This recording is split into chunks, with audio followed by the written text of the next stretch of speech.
gracias a todos ustedes que están presentes en esta sesión virtual. El día de hoy, tal como ha indicado Reader, vamos a hablar de la valoración de la prueba y particularmente los sistemas de valoración de la prueba, ¿no? Vamos a tratar de dar algunos ejemplos relacionados a este interesante tema relacionado con la argumentación jurídica y que tiene vinculación también con varias garantías de la Administración de Justicia, como una de ellas se me ocurre, por ejemplo, esa garantía de motivación de resoluciones judiciales, ¿no? Y ya recuerden ustedes que el Tribunal Constitucional peruano ha reconocido que no solamente corresponde al Poder Judicial fundamentar sus resoluciones, sino que también es un derecho que tiene que ser reconocido en ámbitos incluso del derecho privado, ¿no? Y por ende, obviamente, ustedes entenderán, también es una responsabilidad que le compete al Ministerio Público al momento de realizar sus disposiciones, sus requerimientos, tiene que fundamentar, tiene que motivar. Es una obligación que no solamente corresponde a la Administración de Justicia, al Poder Judicial, ¿no? Sino que también corresponde a otros órganos, tanto del derecho público como del derecho privado. ¿Ok? Muy bien. Vamos a hablar de la valoración de la prueba. ¿A qué nos referimos cuando señalamos este término, esta frase, valoración de la prueba? Esto desde un punto de vista jurídico nos permite determinar cómo es que el juez utiliza y evalúa los medios de prueba para llegar, miren ustedes, a decidir un caso en particular. ¿Ok? En eso consiste el sistema de valoración de la prueba. Ya ustedes saben que se reconoce hasta 3 sistemas históricos que han existido incluso también, no solamente en el ámbito, digamos, mundial, sino también dentro de nuestro sistema jurídico penal peruano. Han existido, también se han aplicado, por lo menos algunos de estos sistemas, que son 3 en particular, ¿no? Prueba legal, el sistema de prueba legal o prueba tasada, 1. 2, el sistema de libre convicción. Y en tercer lugar, el sistema de sana crítica o libre valoración razonada. ¿Ok? Vamos a hablar acerca de estos 3 sistemas históricamente, cómo han ido incorporándose al proceso penal. Creo que va a ser bastante interesante. Vamos a hablar un poquito de historia y también vamos a hablar un poquito de nuestro sistema en particular. Cómo es que ha asumido efectivamente lo que les he indicado. Porque creo que desde mi punto de vista, y lo vamos a comprobar cuando empecemos a hablar acerca de los diferentes sistemas existentes en nuestro país, creo que de alguna manera cada uno de estos sistemas históricos en nuestro país se han considerado en alguna manera, de algún modo. Entonces, de eso vamos a tratar el día de hoy. ¿Cómo es que los jueces, ya en la actualidad también, luego de haber estudiado estos 3 sistemas, cómo es que los jueces tienen que valorar la prueba? Todos sabemos que es una obligación de los jueces. Todos entendemos de que la fase estelar del proceso penal común es la fase de juzgamiento, donde se evalúa efectivamente la prueba, ¿no? Se valora efectivamente la prueba para el juez, y el juez, en mérito a esa valoración probatoria, pues va a llegar a una certidumbre. Si es que una persona es responsable penalmente o sencillamente no lo es, ¿no? Esto va a repercutir obviamente en su decisión, si es que emite una sentencia condenatoria o emite una sentencia absolutoria. Hablando desde la etapa estelar del proceso, que es la etapa, miren ustedes, de juzgamiento. ¿Ok? Desde la etapa de juzgamiento. Entonces, es un tema tremendamente interesante, creo yo, el que vamos a desarrollar el día de hoy. Entonces, en primer lugar, tenemos que partir por nuestra norma más importante, la Constitución Política del Estado. ¿Qué nos obliga? ¿Qué es lo que señala respecto a la valoración de la prueba nuestra Constitución? Bien, la Constitución Política del Estado consagra un deber, una garantía que, miren ustedes, toca a aquellos magistrados que corresponde, como les he indicado, a motivar las resoluciones que hayan expedido, ¿ok? Dentro de las funciones que les corresponden como órganos jurisdiccionales. Este es un mandato, miren ustedes, no solamente legal, sino es un mandato constitucional, y es muy importante porque está relacionado también con otras garantías de la Administración de Justicia. Por ejemplo, la tutela jurisdiccional efectiva, ¿ok? ¿Cómo podemos nosotros saber si se ha resuelto conforme a derecho si es que no están fundamentadas las resoluciones expedidas por los órganos jurisdiccionales, por ejemplo? ¿Cómo podemos nosotros, otra garantía, miren ustedes, unida a otra garantía, cómo podemos nosotros presentar un recurso impugnatorio a una resolución que nos cause de repente algún tipo de afectación si es que no sabemos en qué consiste la motivación o la fundamentación de los jueces. Miren ustedes, ¿ah? ¿Cómo ejercemos el derecho de defensa ante una resolución que nos cause algún tipo de afectación? Todas estas circunstancias creo que son muy importantes porque van a permitir, de alguna manera, miren ustedes que se tome en consideración, obviamente, este tema para darnos cuenta la importancia que tiene en relación a diferentes garantías de la administración de justicia que están reguladas, ¿no? Miren, ¿ah? Entonces no hablamos solamente de ese deber de motivar, sino vemos que también existe una relación con otras garantías de la administración de justicia, ¿no? Que ya hemos indicado, la tutela judicial efectiva, el debido proceso, que es general, como ustedes saben, ¿no? El derecho a prueba, por ejemplo, que ya ha sido reconocido por el Tribunal Constitucional peruano como un derecho, incluso reconocido dentro del proceso penal o dentro del proceso en general, ¿no? Porque este derecho abarca no solamente el derecho penal, sino abarca a todos los derechos en general, ¿no? Entonces vemos nosotros que esa es una garantía reconocida, el derecho o el deber que tienen los jueces de motivar sus resoluciones judiciales, está relacionada a una garantía frente al poder punitivo estatal. Particularmente yo soy especialista en derecho penal y, por ejemplo, desde un punto de vista del derecho penal, podemos decir de que en el ámbito del derecho penal no existe otro derecho más duro, ¿no? Como el derecho penal, porque no existe otro derecho que pueda afectar la libertad personal de un ser humano. Y recordemos que la libertad personal es el segundo derecho más importante que tiene el hombre después de la vida. Entonces, estamos viendo que el derecho penal tiene que tener una regulación.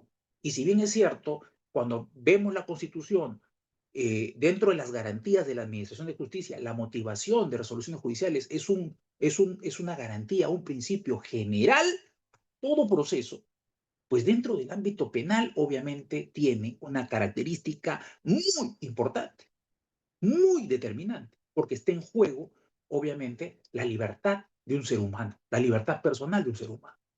¿Ok? El juez, miren ustedes, como se piensa, no cuenta con un amplio espectro de discrecionalidad, sino que la propia Constitución le genera algunos límites, algunos márgenes, algunos parámetros, ¿no? Con la finalidad de realizar la valoración, obviamente, de la prueba. ¿Y por qué? Porque obviamente esa valoración tiene que estar fundamentada, tiene que estar motivada. Cuando el juez valora, significa que va a señalar dentro de su resolución qué significa la prueba que ha visto, que ha oído, ¿ok? Que ha, miren ustedes, percibido a través de sus sentidos dentro de un proceso judicial, ¿ok? Entonces, miren ustedes, también el sistema de valoración de la prueba está limitado a ello. El juez tiene que emitir fundamentación, motivación al momento de expedir sus resoluciones, una vez que observe, oiga la prueba, perciba con sus sentidos la prueba, pues tiene que verificar y determinar en su resolución qué significó para él efectivamente la prueba. No basta, ya hemos visto que hay jurisprudencia abundante del TC y también del Poder Judicial de la Corte Suprema, que señala que no basta con señalar los medios probatorios, sino que el juez está obligado a indicar qué significa cada uno de esos medios probatorios de cara a la certidumbre que va a tener para emitir su resolución. ¿Se dan cuenta? Recuerden que el juez tiene que tener certidumbre si es que existe responsabilidad o no. ¿Y cómo verificamos esta certidumbre? A través de su motivación. Por eso tiene una relación muy estrecha el tema que vamos a ver el día de hoy con el derecho o la garantía a la motivación de resoluciones judiciales. ¿Ok? Entonces, ¿qué significa valorar la prueba? Es una operación mental que realiza el juez con el propósito de determinar cuál es el valor probatorio, la fuerza probatoria del contenido o resultado de la actuación de los medios de prueba que se haya realizado, que se hayan incorporado al proceso, ¿no? Y esto es tremendamente importante porque, como ustedes bien saben, existen algunos cuestionamientos. Por ejemplo, alguien va a seguramente señalar de que solamente las partes procesales son las idóneas para incorporar medios de prueba al proceso. Sin embargo, ustedes bien saben que nuestro Código Procesal Penal admite la figura de la prueba de oficio o prueba excepcional, ¿no? En donde el juez, miren ustedes, de oficio puede incorporar una prueba al proceso. Yo entiendo que hay muchos abogados que cuestionan esa posibilidad porque consideran de que esto podría afectar un principio, una garantía muy importante dentro de nuestro sistema procesal, que es el principio de imparcialidad del juez. Muchos consideran que si el juez tiene la posibilidad de incorporar medios de prueba, esto rompería su imparcialidad, ¿no? Sin embargo, hay que tener en consideración cosas que son muy importantes, ¿no? La limitación que existe en la incorporación de los medios de prueba en el proceso penal peruano. Seguramente ustedes se han dado cuenta que muchas veces cuando uno conoce el caso, ya en etapa de juzgamiento, se vuelve muy conflictivo, muy problemático incorporar medios de prueba. Y esto a veces ocurre, ¿no? Yo estoy seguro que ustedes, si han sido abogados defensores o incluso siendo miembros de la fiscalía, les ha tocado de repente ver un caso de etapa de juzgamiento. No han aportado de repente o no han participado en etapa intermedia. Entonces, ven que existe desde el punto de vista del proceso penal peruano, existen dos posibilidades de incorporación de nueva prueba. Ustedes saben, ¿no? La nueva prueba, la incorporación de nueva prueba, que es prueba que se haya conocido con posterioridad al control de acusación, ¿no? A la etapa intermedia. Miren ustedes qué limitado que es. Solamente podríamos presentar una prueba que haya sido, miren, conocida con posterioridad al control de acusación, a la etapa intermedia. Y en segundo lugar, el reexamen. Si es que presentamos en etapa intermedia una prueba para ser actuada en juicio y el juez de investigación preparatoria nos la rechace, tenemos la posibilidad de en etapa de juzgamiento solicitar al juez unipersonal o al juzgado colegiado que se incorpore, ¿no? Obviamente fundamentando de una manera mucho más amplia la necesidad de incorporar esta prueba. Son esas dos circunstancias que son muy limitadas. Yo les comento que particularmente me parece que es muy interesante la prueba excepcional o la prueba nueva. Miren, vamos a comentar un caso que yo tuve hace unos años atrás, hace unos meses atrás. Miren ustedes, un joven fue procesado por delito de robo agravado, ¿ok? El agraviado había señalado que el joven, junto con otros dos sujetos, lo habrían sujetado en una calle oscura, lo habrían cogido del cuello, mi patrocinado, que es este joven, lo habría cogido del cuello, mientras los otros dos le revisaban sus bolsillos. Le encontraron un celular en sus bolsillos y luego de ello lo comenzaron a agredir, ¿no? Para que, miren ustedes, permitir obviamente la sustracción de ese celular. Eso señala el agraviado. Cuando se le pregunta qué le hicieron estas tres personas, indica este agraviado de que había sido golpeado en el suelo, con puñetes, con patadas, ¿no? Por parte de los asaltantes. ¿Ok? Miren, lo curioso es que se realizó la investigación, en este caso, en este proceso, y la fiscalía decidió acusar. Miren, la fiscalía había ordenado la realización de un examen médico legal al agraviado, pocas horas después de los hechos. Y ese reconocimiento médico legal, miren ustedes, determinaba, o mejor dicho, no determinaba lesión alguna. El médico legista indica que cuando revisa al agraviado, no determinó ningún tipo de lesión. Miren, la fiscalía decide acusar por robo agravado, pero la fiscalía no presenta como medio de prueba a ser actuado en juicio el reconocimiento médico legal. Miren ustedes, no lo presenta, no lo llegó a presentar, porque obviamente no le convenía, seguramente, desde un punto de vista de la fiscalía, no le convenía a su teoría del caso, ¿no? A su teoría incriminatoria, ¿ya? A aquellos que no les gusta de repente esa frase, teoría del caso. A la teoría incriminatoria de la fiscalía no le convenía. ¿Por qué? Porque se pondría en tela de juicio la existencia o no de violencia. Si la fiscalía dice que hubo un robo agravado por violencia, o sea, porque obviamente el robo necesita, requiere, como ustedes saben, o violencia o amenaza, la inexistencia de violencia, pues repercutiría en la tipificación realizada por la Fiscalía, ¿no? Se pondría en tela de juicio la existencia de un robo agravado, sobre todo si la Fiscalía está basando su teoría incriminatoria en la propia declaración del agraviado, ¿cierto? Entonces, ¿qué hizo la Fiscalía? No presentó el reconocimiento médico legal.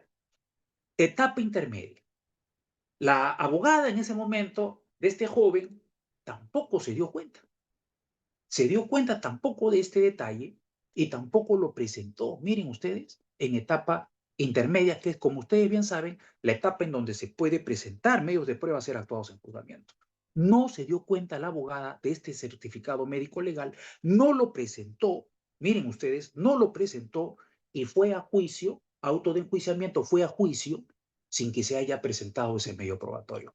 Miren ustedes la posibilidad de repente de prueba excepcional o prueba de oficio, ¿no? Porque prueba nueva, descartada, ¿cierto? Seguramente por la fecha, lo más probable es que el órgano unipersonal, juez unipersonal o juzgado colegiado lo rechace, ¿no? O tendría que haberlo conocido antes, porque este medio probatorio se actuó ¿cuándo? El mismo día de los supuestos hechos que son materia de incriminación por parte de la Fiscalía. Prueba nueva, rechazada. Reexamen, rechazado. ¿Por qué? Porque nunca se presentó en etapa intermedia. La única posibilidad que tenía el nuevo abogado, que fue el abogado que vio etapa de juzgamiento, era la prueba excepcional o prueba de oficio. Pero sin embargo, el abogado no se dio cuenta de esto y no lo presentó. Los jueces resolvieron, miren ustedes, solamente con lo que les dio la fiscalía y no tuvieron a mano ni y desconocieron la existencia de ese certificado médico legal. ¿Qué les parece? Lo condenan por robo agravado y miren ustedes, allí tomo conocimiento yo en segunda instancia para presentar el recurso de apelación, tomo conocimiento de la existencia de ese certificado médico legal. Y miren ustedes, fundamento obviamente mi apelación y bueno, también en etapa ya de juzgamiento en segunda instancia, presento como medio o prueba excepcional para que los jueces lo valoren, o prueba de oficio, el certificado médico legal. Y los jueces lo consideraron en segunda instancia. Miren ustedes, lo que sirvió muchísimo para poder determinar la inexistencia del delito de robo agravado. Miren ustedes. Ahora, yo les hago una pregunta. ¿Cuántos de ustedes no han pasado por esa circunstancia? Miren ustedes la limitación que tenemos respecto a la incorporación de medios de prueba una vez que conocemos el caso en etapa de juzgamiento. Por eso les digo que me parece una ventanita muy interesante la prueba excepcional o también llamada prueba de oficio, porque va a permitir, miren ustedes, claro, obviamente cumpliendo los requisitos establecidos por la norma, se tenga que considerar efectivamente este medio de prueba ya en etapa ya de juzgamiento y pueda ser valorado por los jueces. Pero miren ustedes, ¿cuántas veces no les ha pasado una cuestión como esa? Y muchos seguramente me dirán, uy, aquí el problema es la fiscalía, porque la fiscalía perdió objetividad. Lo que corresponde a la fiscalía es ser objetiva, pero, ojo, acuérdense que muchos de las fiscalías están pensando, obviamente, en ganar el caso. Y efectivamente, al momento de ganar el caso, comienzan a evaluar qué medio probatorio puede utilizar o no. ¿Está bien o está mal? Bueno, aquí la obligación es de la defensa técnica que tiene que darse cuenta de esos detalles. Y bueno, si no lo presenta la fiscalía, pues la defensa técnica tendría que presentarlo como medio probatorio. ¿Se dan cuenta? Entonces, miren qué importante que es el incorporar prueba y que esta, sobre todo, no solamente incorporar la prueba, sino que esta prueba sea valorada por los jueces. Los jueces, al tener en la mano la prueba, tienen que darle un valor determinante. Y muchas veces las personas que presentamos los medios probatorios podemos darle un valor determinado, ¿cierto? Claro. Obviamente, en el caso de la prueba excepcional, de la prueba de oficio, el juez es el que la incorpora, pero tiene que haber un debate, obviamente, relacionado a ese medio de prueba y el valor obviamente que tenga. Y eso también creo que es importantísimo dentro de nuestro sistema procesal penal. Recuerden, tenemos limitaciones, pero existen algún tipo de salida, algunas salidas que podemos nosotros aprovechar. ¿Ok? Entonces, les dije que hay tres sistemas miren ustedes, de valoración de la prueba, ¿no? Históricos, tres históricos. El primero les dije que era el sistema de valoración de prueba tasada, donde la ley señala La ley señala anticipadamente el grado de eficacia que debía atribuirse a cada medio probatorio. O sea, la ley establece cuál es la eficacia que tiene cada uno de los medios, ¿no? Esto, miren ustedes, tiene obviamente su antecedente, el proceso acusatorio antiguo, ¿no? Que se realizara en Grecia, en la antigua Grecia y en la antigua Roma, ¿no? Donde se realizaba una valoración de prueba tasada. O sea, por ejemplo, miren ustedes qué extraño parece esto.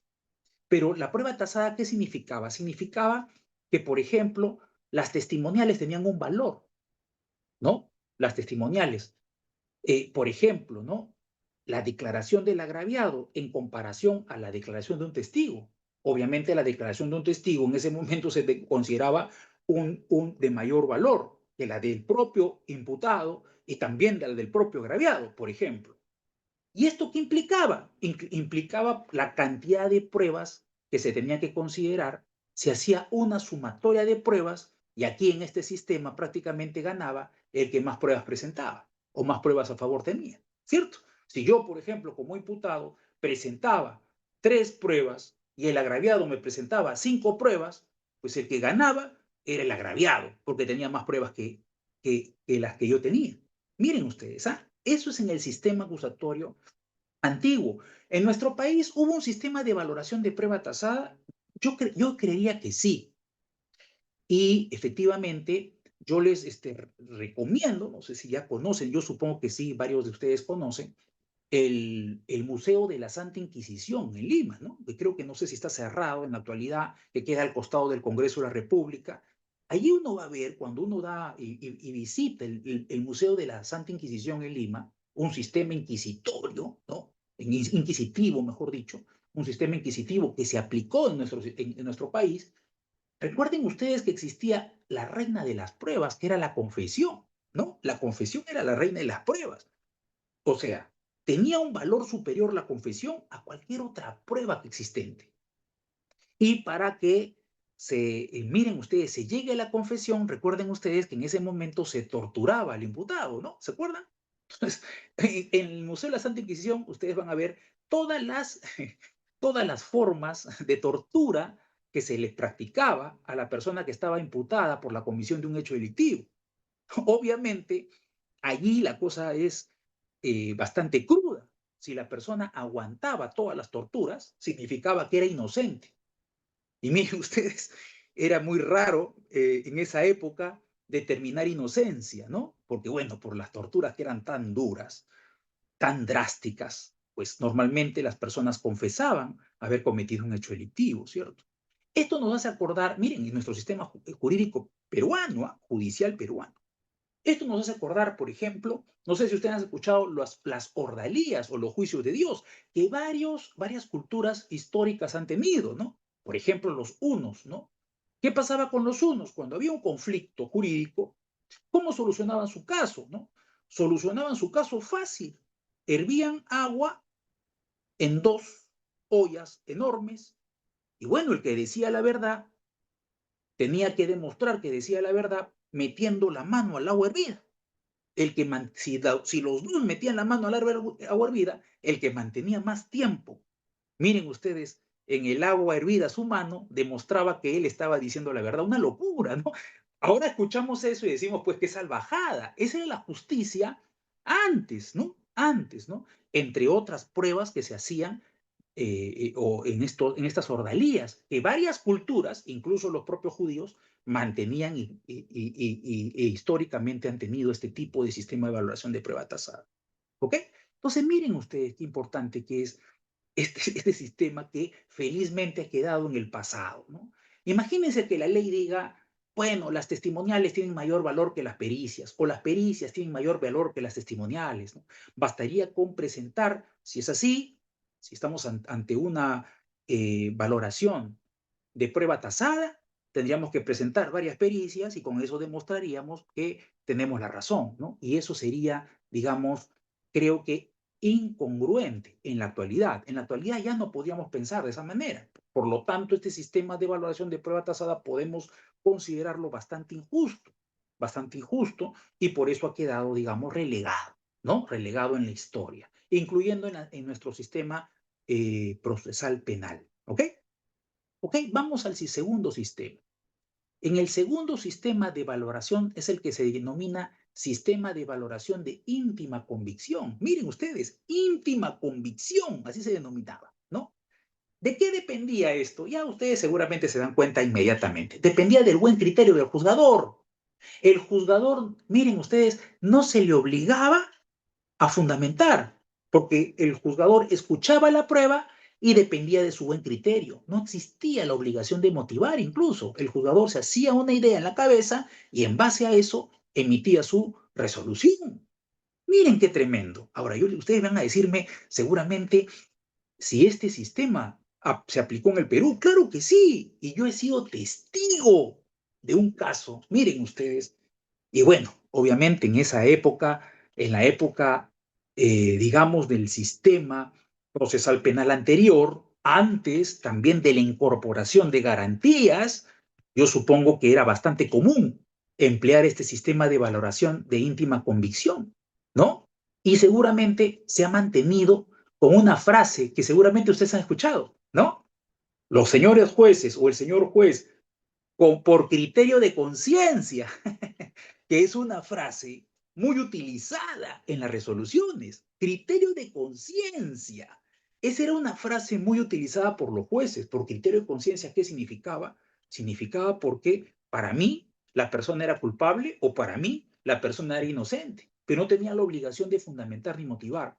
Como les digo, me vi en una época, en un momento con este sistema de valoración de íntima convicción. Les cuento, miren ustedes cómo ha cambiado el sistema judicial peruano también, para que ustedes se den cuenta cómo ha cambiado bastante, creo yo. Miren, hace unos años atrás, un amigo mío me dice, oye, Jorge, necesito tus servicios. ¿Qué pasó? Le digo, mira, tengo un amigo que vive en la selva, está escondido por muchísimos años, casi 30 años está escondido, y lo que quiero que tú veas es que si ha prescrito. No, él está bastante mal de salud y no puede acudir, miren ustedes qué terrible, no puede acudir a un hospital porque sabe que acudiendo a un hospital lo van a detener y va a terminar preso. ¿Qué delito se le ha imputado? Le pregunté. Tráfico ilícito de drogas. Me dice que él ha sido y está siendo perseguido, buscado por un proceso que, mira, él está con más de 30 años escondido, pero ya no puede más porque tiene muchas enfermedades y no puede acudir a un hospital, porque apenas acuda a un hospital va a ser detenido. Entonces, en ese momento le digo, bueno, ya, perfecto, me apersoné y solicité obviamente la lectura del expediente y procedí a leer el expediente. El expediente era del año, miren ustedes, 89. De 1989 era el expediente. Expediente ya bastante voluminoso, ¿no? Eran varios tomos, eran como 15 tomos, si mal no recuerdo, 15 o 20 tomos por el delito de tráfico ilícito de drogas, estaba comprometido este señor, pero también otras personas más. Efectivamente, el profesor tenía muchísimos años y comienzo a leer el expediente. Y miren, me doy con una tremenda sorpresa. Miren, les voy a contar lo que observé en el expediente para que ustedes se den cuenta. Miren, comienzo a revisar el expediente y veo que, bueno, era un proceso ordinario con el Código de Procedimientos Penales del año 40, ¿no? En el procedimiento ordinario, recuerden ustedes que el que hacía la instrucción o investigación era el juez instructor, ¿no? Y luego de ello elevaba el expediente con un informe a la sala superior, que eran los que en primera instancia iban a realizar el juzgamiento, 3 jueces, ¿no? Miren, ¿qué hace la sala? La sala tiene que remitir los actuados a vista fiscal, ¿no? A la fiscalía para que la fiscalía emita su decisión o, mejor dicho, su dictamen. En esa época se llamaba dictamen, ¿no? Dictamen fiscal. ¿Ok? Y eso hace la sala. La sala superior remite el expediente a la fiscalía superior para que la fiscalía superior emita un dictamen y la fiscalía superior emite un dictamen señalando, miren ustedes, pedido de sobreseimiento para algunos, incluyendo al que iba a ser mi patrocinado, miren, pedido de sobreseimiento, y para otros sí señalaba que había mérito para pasar a juicio oral. Así se determinaba en el dictamen, ¿no? No haber mérito pasar juicio oral, sí haber mérito para pasar a juicio oral, ¿cierto? En el caso de este señor que yo estaba patrocinando en ese momento, la Fiscalía Superior había indicado que no había mérito para pasar a juicio oral. Había señalado que no existían elementos de convicción o medios probatorios suficientes que demuestren su vinculación en el delito miren ustedes, de tráfico de drogas.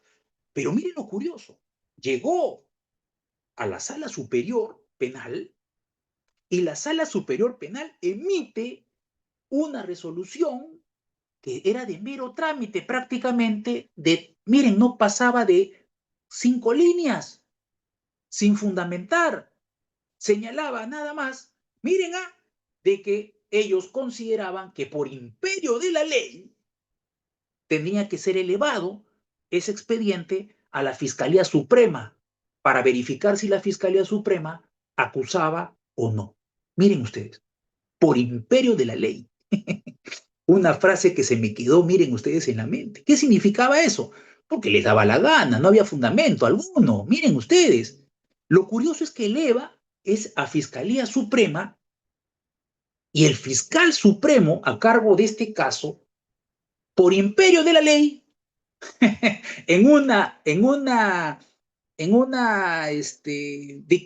dictamen que tampoco pasaba las 5 líneas, por imperio de la ley considera de que sí deberían ser acusados las personas que la Fiscalía Superior había señalado que no pasaban, que no había mérito para pasar a juicio oral. Y acusaba, miren ustedes, o decía, tienen que acusar. Y bajaba nuevamente a la Fiscalía Superior para que la Fiscalía Superior, en este caso, acuse. ¿Qué les parece? Una locura, por imperio de la ley.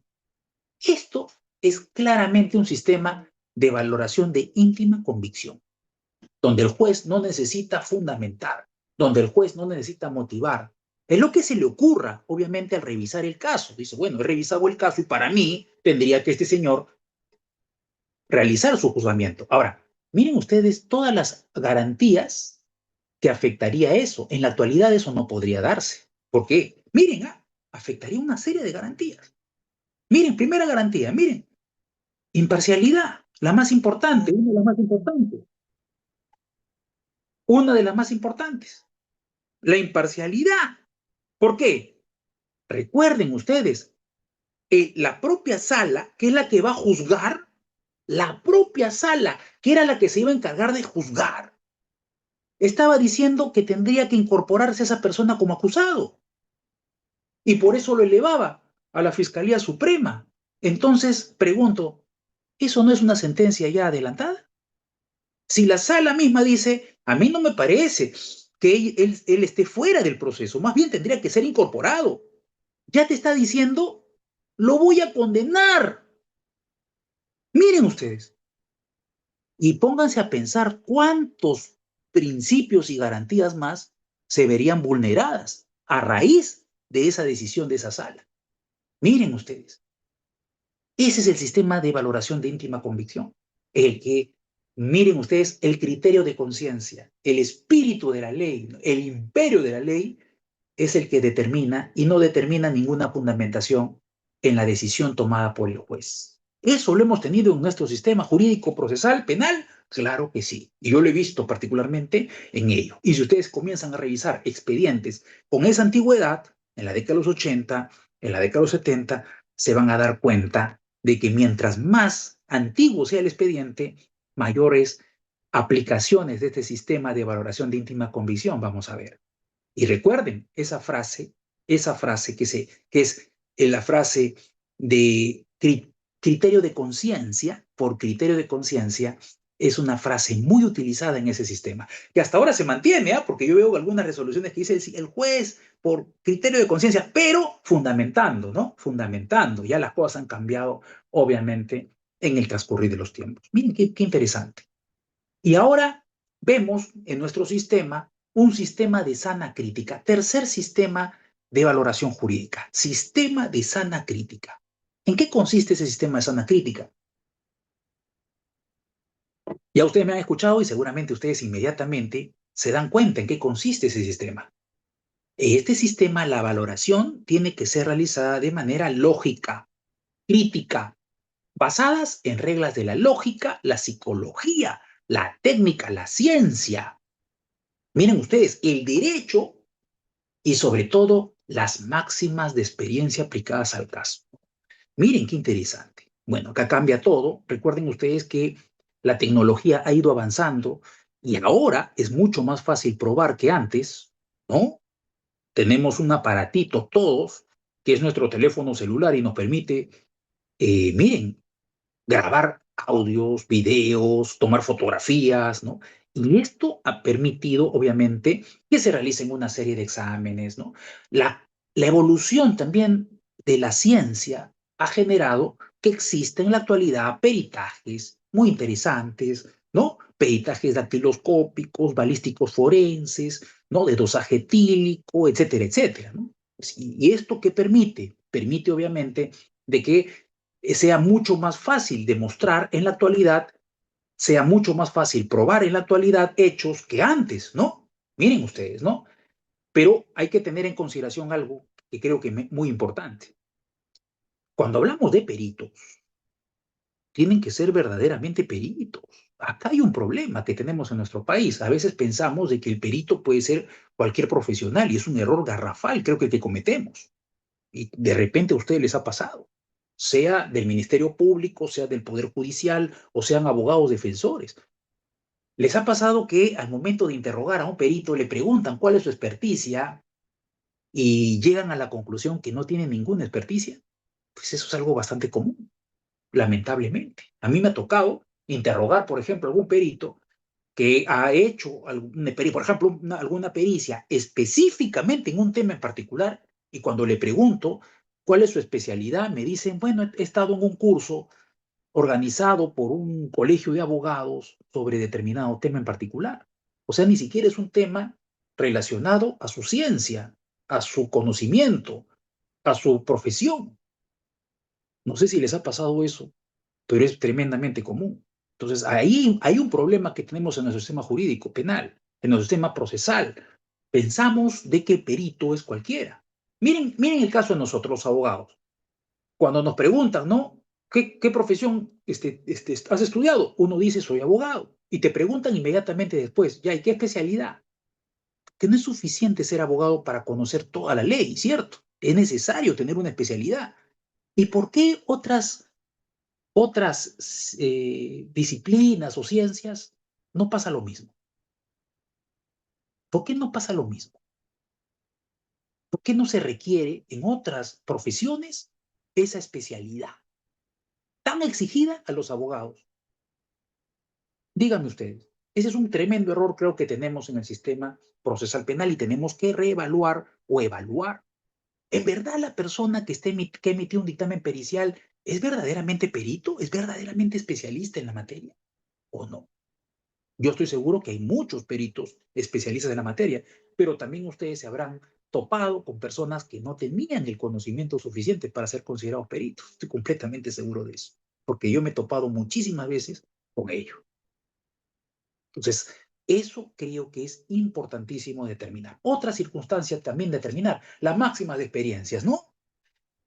Hace unos años atrás, ustedes vieron seguramente en un video que un conocido abogado realizó digamos, un ejercicio dentro de una sala de juzgamiento para querer demostrar lo que es una máxima de experiencia, ¿no? Él señalaba de que la fiscalía lo que había indicado en su acusación era absurdo, algo que no podría darse dentro de la máxima de experiencia, ¿no?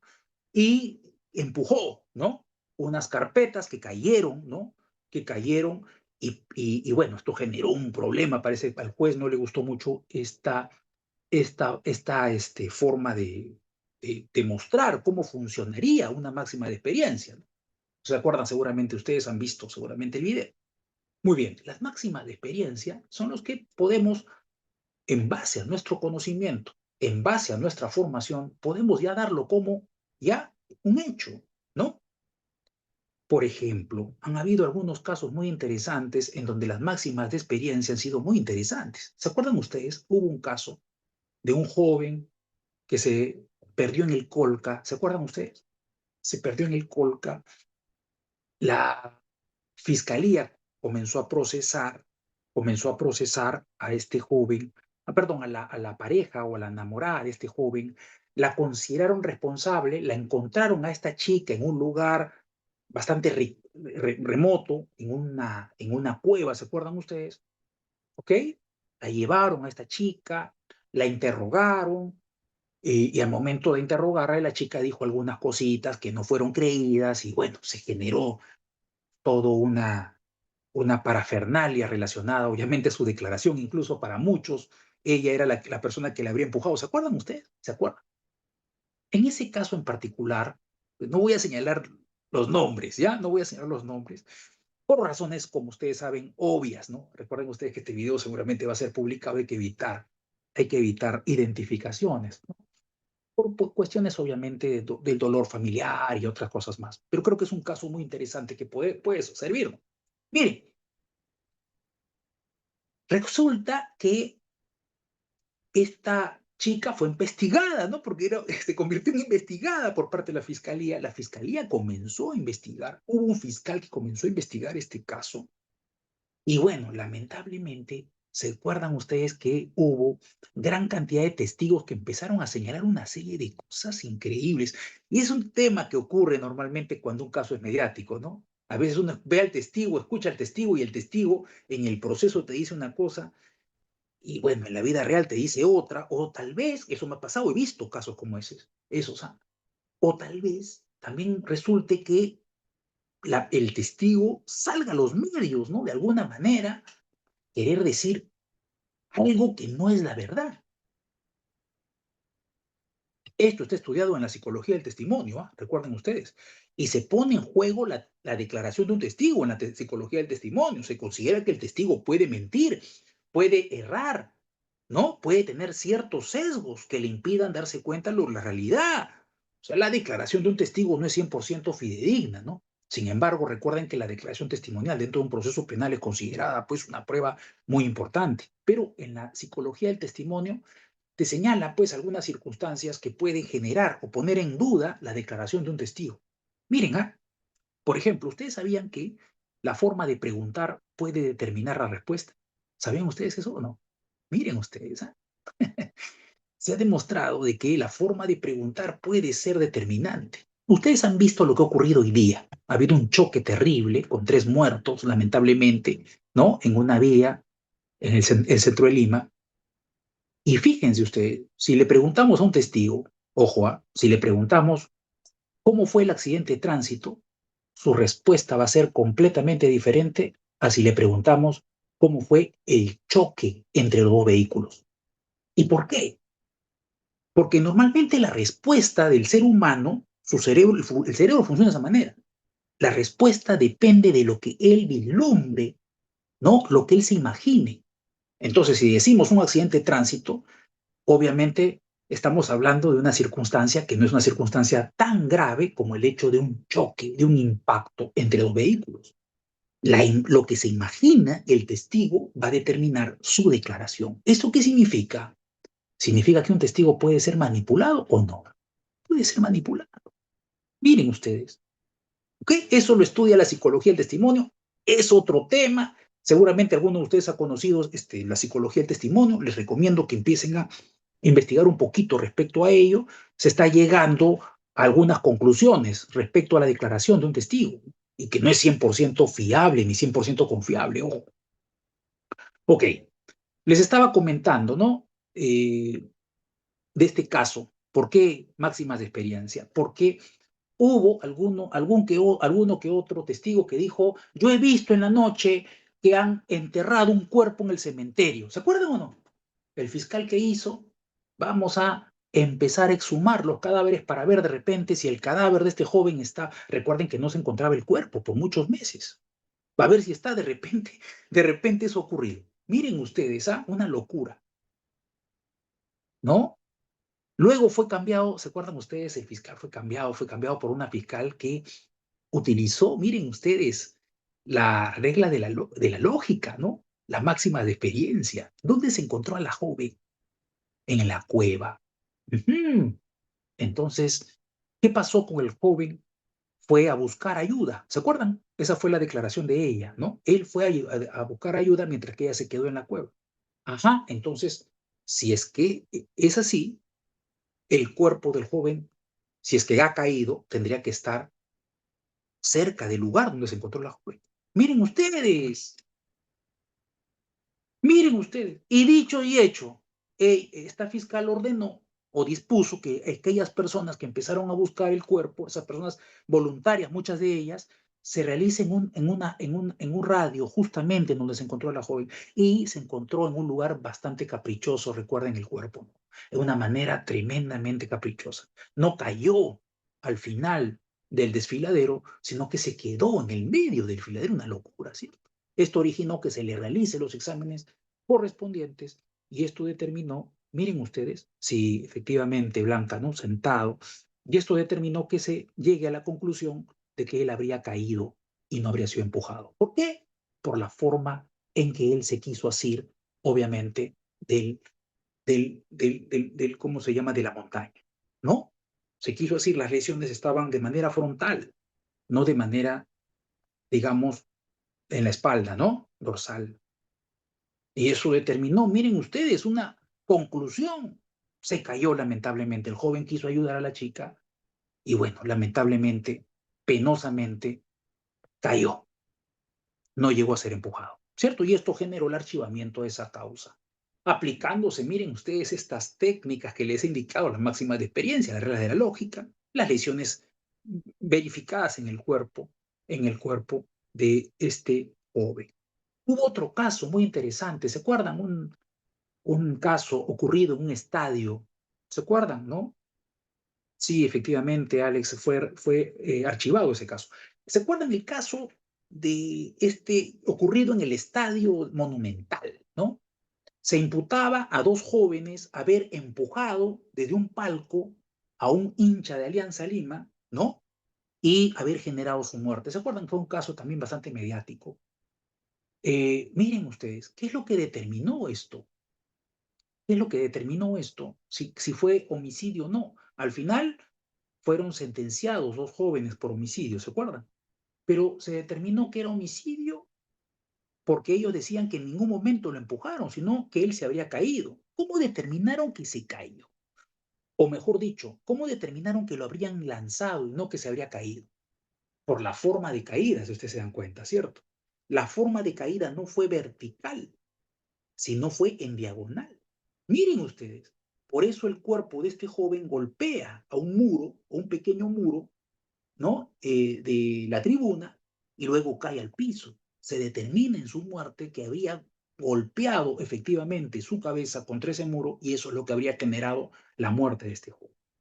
Pero la caída, si ustedes se dan cuenta, no fue una caída vertical, sino fue una caída en diagonal, lo que de alguna manera generó la tesis de que él habría sido empujado y no habría caído. Si se hubiese caído, hubiese sido de manera vertical y no habría chocado contra ese pequeño muro. Miren ustedes, miren ustedes. Ahora, obviamente, estas son conclusiones que no se sacan porque me dio la gana. Estas conclusiones se sacan escuchando obviamente a los expertos. Vamos a tener que escuchar expertos que se encarguen justamente de justificar las lesiones. Y eso es lo que pasa normalmente en un proceso penal. Pero hay que tener muchísimo cuidado con esto.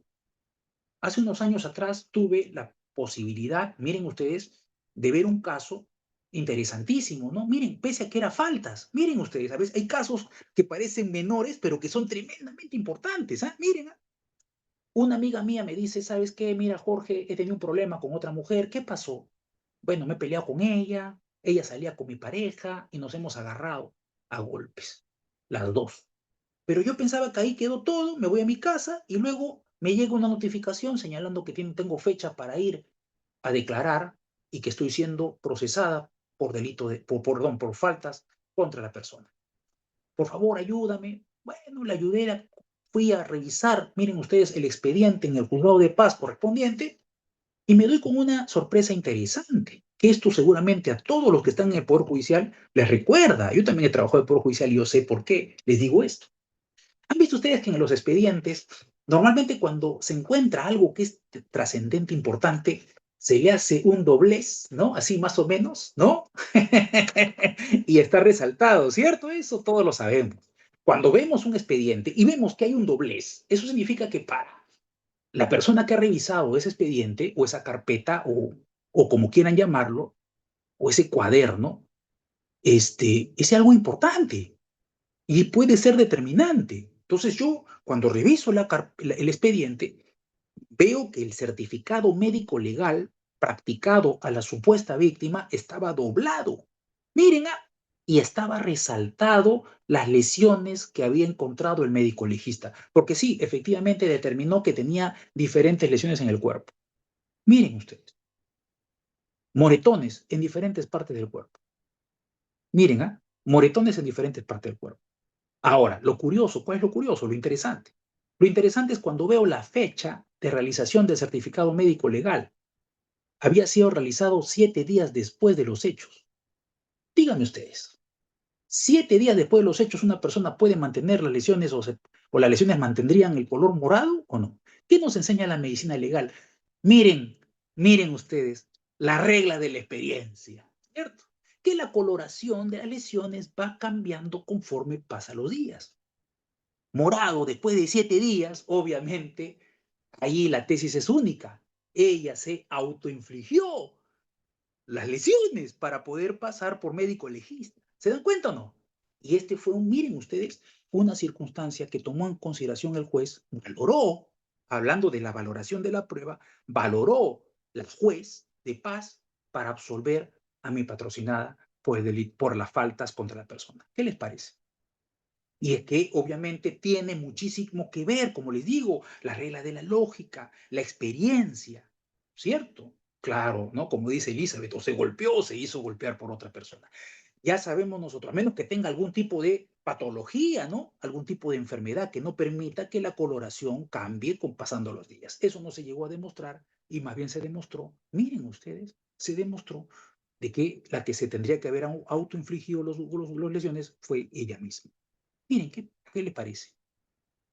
Por ese conocimiento, ¿de dónde lo obtenemos? De la medicina legal. La medicina legal nos permite inferir, permite determinar eso, señalar, es imposible que después de 7 días una persona pueda tener la misma coloración en el momento de la lesión. ¿Se dan cuenta?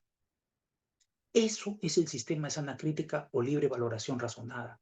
Por eso es necesario que en nuestro sistema exista motivación y fundamentación, pese a que no nos guste muchas veces, ¿no? ¿Por qué? Porque al momento de fundamentar y motivar, muchas veces eso genera mayor tiempo para la redacción de una resolución. Pero como ustedes se dan cuenta, dentro de los 3 sistemas que hemos visto, el sistema de sana crítica o de libre valoración razonada es un sistema, digamos, que es el más garantista de los 3 y permite, obviamente, presentar un recurso impugnatorio ante una resolución que nos cause algún tipo de afectación. Permite ejercer nuestro derecho de defensa. Permite, como ya les he indicado, que se den otro tipo de garantías como la tutela jurisdiccional efectiva, o sea, obtener una resolución fundada en derecho. Recuerden que uno uno de los presupuestos de la tutela jurisdiccional efectiva es que una persona reciba una resolución conforme a derecho. Miren ustedes, una garantía. ¿Se dan cuenta? Entonces, históricamente, esos son los 3 sistemas. Prueba legal, también llamada prueba tasada, sistema de libre convicción y el sistema de sana crítica o libre valoración razonada. Ahora, la pregunta es, de las 3, obviamente, la que tendría que aplicar en nuestro sistema penal es el sistema de sana crítica. Se tiene obligatoriamente en base a la constitución política del Estado.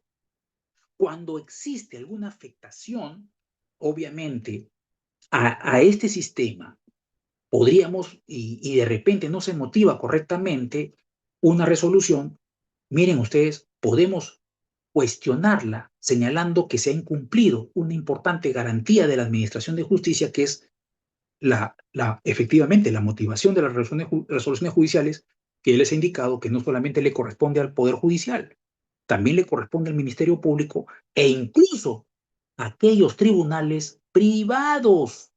Es conocido un caso del Club Regatas, donde a una persona lo sacan sin ningún proceso, sin debido proceso. Él acude, la persona afectada acude al TC y el TC indica, no, la motivación no solamente es para los jueces, la motivación no solamente es para los fiscales, la motivación es también para aquellos tribunales que imparten algún tipo de justicia. ¿Dónde está la fundamentación de tu resolución? ¿Por qué lo sacaste? Ah, regrese porque se le ha afectado su derecho. Se ha afectado esa determinante garantía que es la motivación de las resoluciones. ¿Qué les parece? ¿Ok? Muy bien. ¿Cuál era el problema que quieren resolver? ¿Cuál es el problema que se quiere resolver con la valoración de la prueba? ¿Qué problema se busca resolver? Ya hemos evaluado históricamente cómo ha ido evolucionando estos sistemas, ¿no? Obviamente surgen estos sistemas para abordar un tremendo problema. ¿Ok? ¿Cómo los jueces tienen que valorar? Y, por ende, cómo evitar arbitrariedad al momento de tomar decisiones por parte de los jueces. Es una importante garantía, como ustedes bien saben, ¿no? La arbitrariedad, acuérdense ustedes que tenemos un principio muy importante dentro del sistema procesal penal peruano, que es el sistema de proscripción de la arbitrariedad, ¿no? E imagínense ustedes, no solamente está proscrita la arbitrariedad para los jueces, también para los fiscales, recuerden ustedes, ¿no? Y también, obviamente, para la policía al momento de realizar la investigación preparatoria, como todos sabemos. Entonces, evitar la arbitrariedad de los jueces fue el motivo principal por el que se dan este tipo de sistemas. Claro, obviamente hemos visto que los anteriores al que se aplica en la actualidad son bastante arbitrarios, pero bueno, la finalidad de la creación de estos sistemas era buscar una solución a la arbitrariedad de los jueces, o por lo menos buscar establecer algún criterio o algunos criterios para que los jueces puedan evaluar las pruebas de una manera más objetiva, más racional, ¿no? Evitando decisiones basadas en meras convicciones, ¿no? O tal vez en casos, obviamente, peores, en los que esté involucrada la corrupción, por ejemplo. Ahora, ustedes seguramente inmediatamente me van a decir, pero, pero doctor, eso es imposible.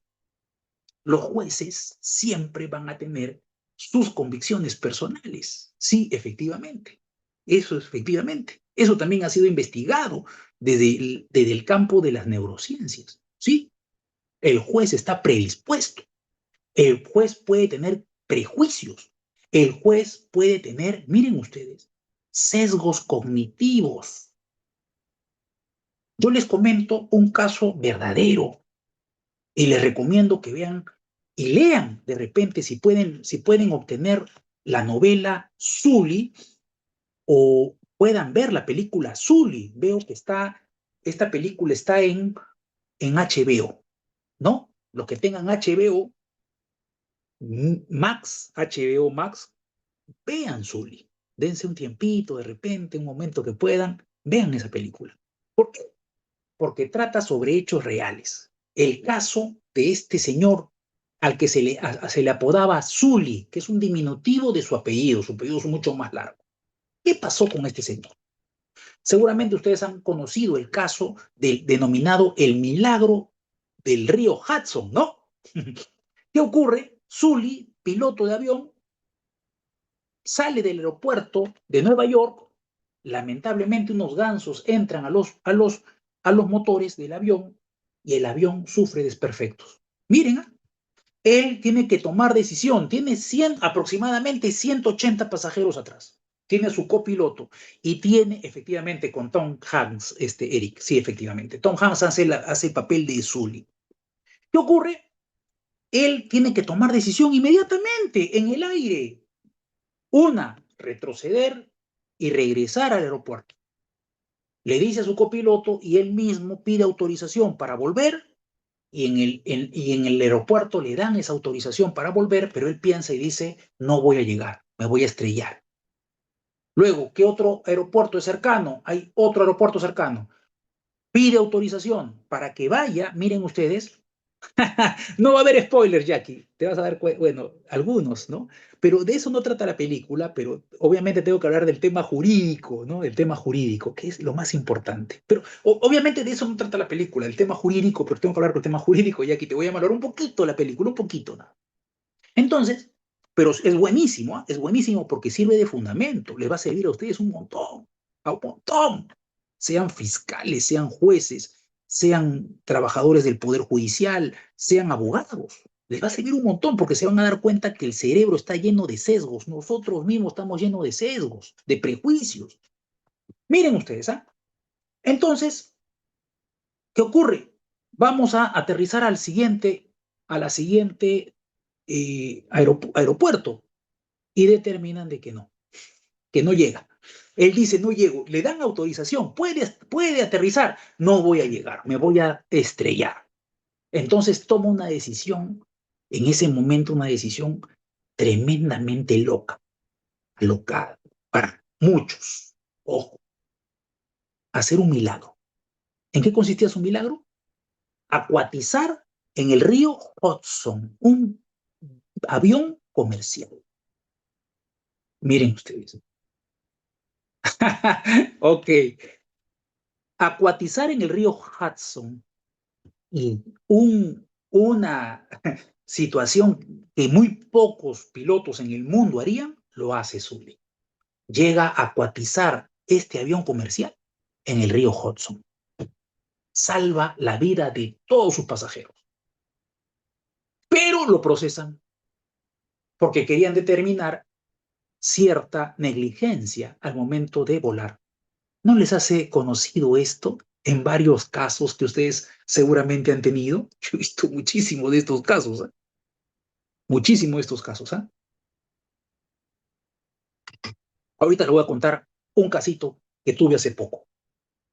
Mire, llegó a acuatizar, hizo algo impensado, algo que no cualquier piloto haría.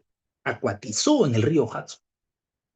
Entonces, eh, lo juzgan, lo procesan y los jueces, miren ustedes, consideran como medio probatorio de cargo, consideran dos pericias, dos simulaciones realizadas por dos pilotos.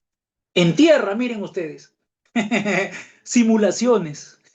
Los dos simularon en tierra, sabiendo todo lo que había acontecido, toman la misma decisión, regresar al aeropuerto y aterrizan en el aeropuerto.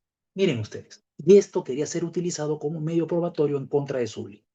Ajá, han habido dos pilotos que han hecho lo que has debido hacer tú. Esa vieja frase que seguramente ustedes han visto en muchos procesos. Y señor, ¿usted por qué no hizo tal cosa? Claro, cuando uno ya sabe todo lo que ha acontecido, puede decir, ¿por qué no hizo tal cosa? ¿Cierto? Eso se llama sesgo de retrospectiva. Cuando uno sabe todo lo que ha ocurrido, puede decir, ¿y por qué no hizo tal? ¿Y por qué no hizo cual? ¿Y por qué dejó de ser tal o cual? ¿Se dan cuenta? Y en este caso esos dos pilotos sabían todo lo que afrontó Sully y por eso tomaron la decisión de voltear y regresar al aeropuerto. Y lo hicieron, porque contaron con todo el tiempo también. No estuvieron bajo la presión de tener a los 180 aproximadamente pasajeros atrás del avión. Lo hicieron en tierra. Sully explica, y eso ustedes lo van a ver en la película, y explica y dice, ustedes lo que quieren es humanizar este tema y lo que están haciendo es deshumanizarlo, porque están tomando en consideración a dos pilotos, en primer lugar, que sabían todo lo que había acontecido. Sesgo de retrospectiva. Sabían todo, por eso tomaron esa decisión, que era la más correcta para ellos.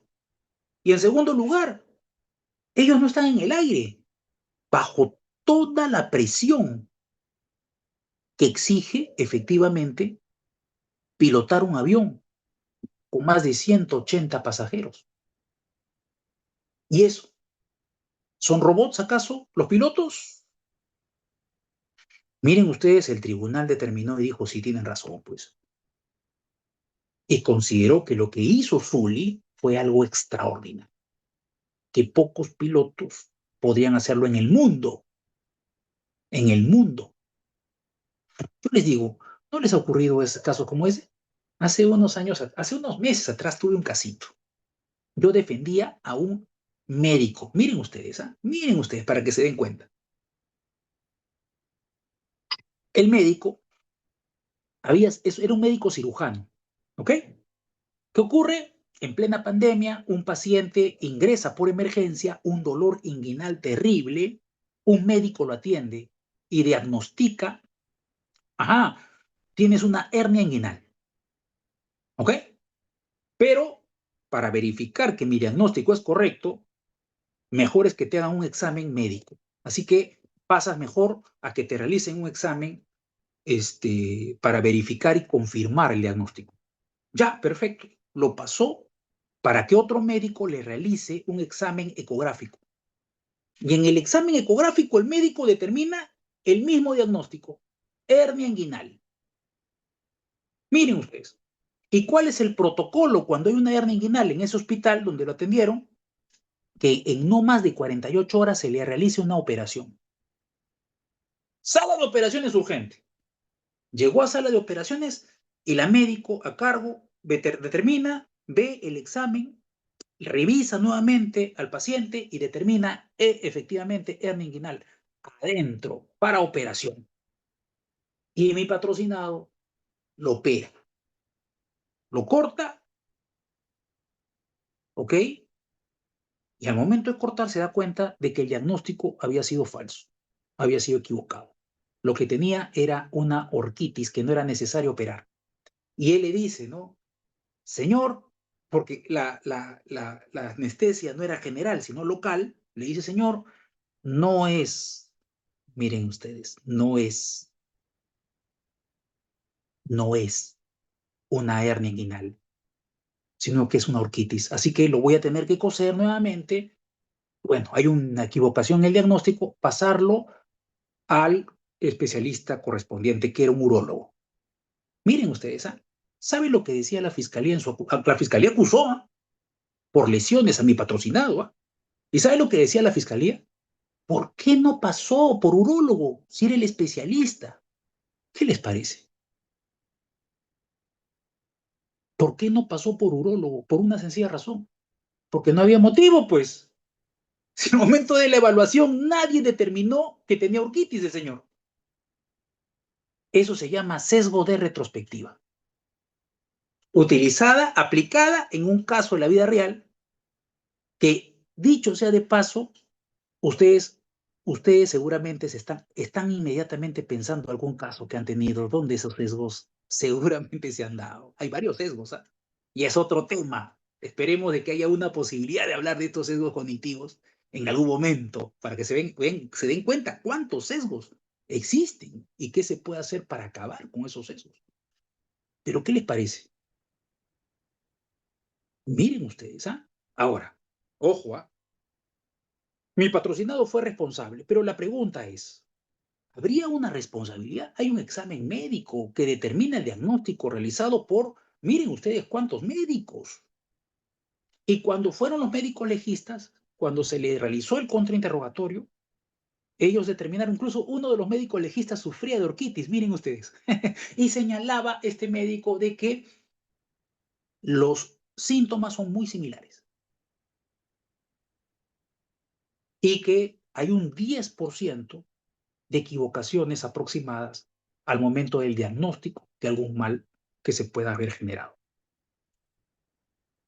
¿Cuál fue el tema? El tema fue que el paciente era abogado y era policía a la vez. Entonces por eso presentó la denuncia. ¿Qué les parece? Bueno, al final del proceso fue absuelto mi patrocinado, pero llegó a juicio. Y ustedes seguramente estarán imaginándose diciendo, pero ¿por qué llegó hasta juicio? ¿Cierto? Por el sesgo de retrospectiva. Este sesgo es tremendamente común y no solamente lo tienen los fiscales, también lo tienen los jueces y también lo tienen los abogados defensores. Todos tenemos este sesgo, ¡ah, ojo! Nadie se escapa. Miren ustedes, ¿qué les parece? ¿Ok? Entonces, ¿qué buscaba resolver el sistema de valoración de la prueba? Limitar la subjetividad del juez, que el juez no sea tan subjetivo, que sea objetivo, asegurar que las decisiones judiciales se basen en una correcta valoración de la prueba. Y la valoración no sea correcta sino que sea lógica, ¿no? Y obviamente tiene un correlato con la protección de los derechos fundamentales y también de las garantías de la administración de justicia establecidas en nuestra Constitución. Esa fue la finalidad, claro, ¿no? Aunque estamos hablando de sistemas que son bastante antiguos, la finalidad era esa. Buscaban establecer un marco en el que el juez pueda analizar las pruebas de una manera razonada, de una manera justificada, de una manera eh, evitando el, el prejuicio, ¿no? Evitando el prejuicio, que como les digo, siempre va a existir, siempre va a existir, ¿no? Yo les podría contar una gran cantidad de casos en donde el tema del prejuicio fue utilizado de manera, miren ustedes, favorable. Podría darse, como les he indicado. Y esto ya lo estudia, como les dije, la psicología del testimonio. Y los estudia también las neurociencias en la actualidad. ¿Ok? Entonces, en resumen, ¿qué quería resolver? ¿Qué problema quería resolver estos sistemas de valoración de la prueba? Querían resolver un problema grande, la falta de transparencia y objetividad en la valoración de la prueba que realizaba el juez. La arbitrariedad al momento de valorar la prueba, con la finalidad de garantizar una administración de justicia, valga la redundancia, más equitativa y más justa. Bueno, eso es lo que se buscaba, claro, ¿no? Pero fíjense ustedes, como les vuelvo a repetir, los sesgos están dentro de nosotros mismos, ustedes mismos tienen sesgos, estoy completamente seguro de ello, y algunos lo utilizan los sesgos a favor dentro del proceso y algunos lo utilizan en contra. Ya ustedes seguramente se están imaginando algún caso en donde algún sesgo estuvo dentro de sus cabecitas, ¿cierto? Bueno, esperemos de que haya algún tipo de evento presencial para poderles comentar varios casos que he tenido y que me he dado cuenta de que eso puede ser utilizado a favor y también puede ser utilizado en contra, seguramente, obviamente por la forma no permite, digamos, hablar acerca de esos temas, digamos, de una manera tan directa, ¿no? Puede generar o herir susceptibilidades incluso. ¿Ok? Si me comprende. Ok, entonces, hemos visto cómo funcionan cada uno de estos sistemas, ¿no? Eh, en la actualidad, cuando hablamos de un sistema de sana crítica, entonces, ¿qué es lo que busca este sistema que tiene que aplicarse en nuestro sistema jurídico penal en la actualidad? Equilibrio entre la prueba legal y la libre apreciación del juez. Por eso, ya la jurisprudencia en nuestro país obliga de que el juez señale qué significa la prueba que ha percibido con los sentidos.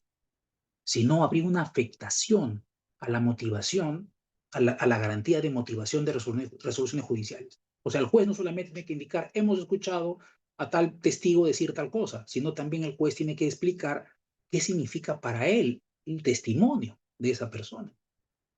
¿Ok? De cara, obviamente, a obtener la certidumbre sobre la responsabilidad o no de una persona en un proceso penal. Entonces, el juez valora las pruebas según su criterio, pero dentro del marco legal tiene que hacer utilizando la lógica, las máximas de experiencia, ¿no?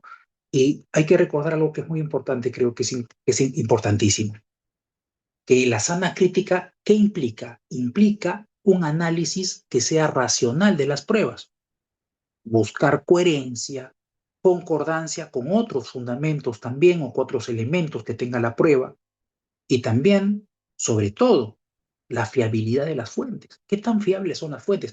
Yo les he dicho muchas veces que se toman en consideración peritos que no son peritos. Hace unos años atrás, les comento, hubo un caso muy interesante. Hubo una balacera en un club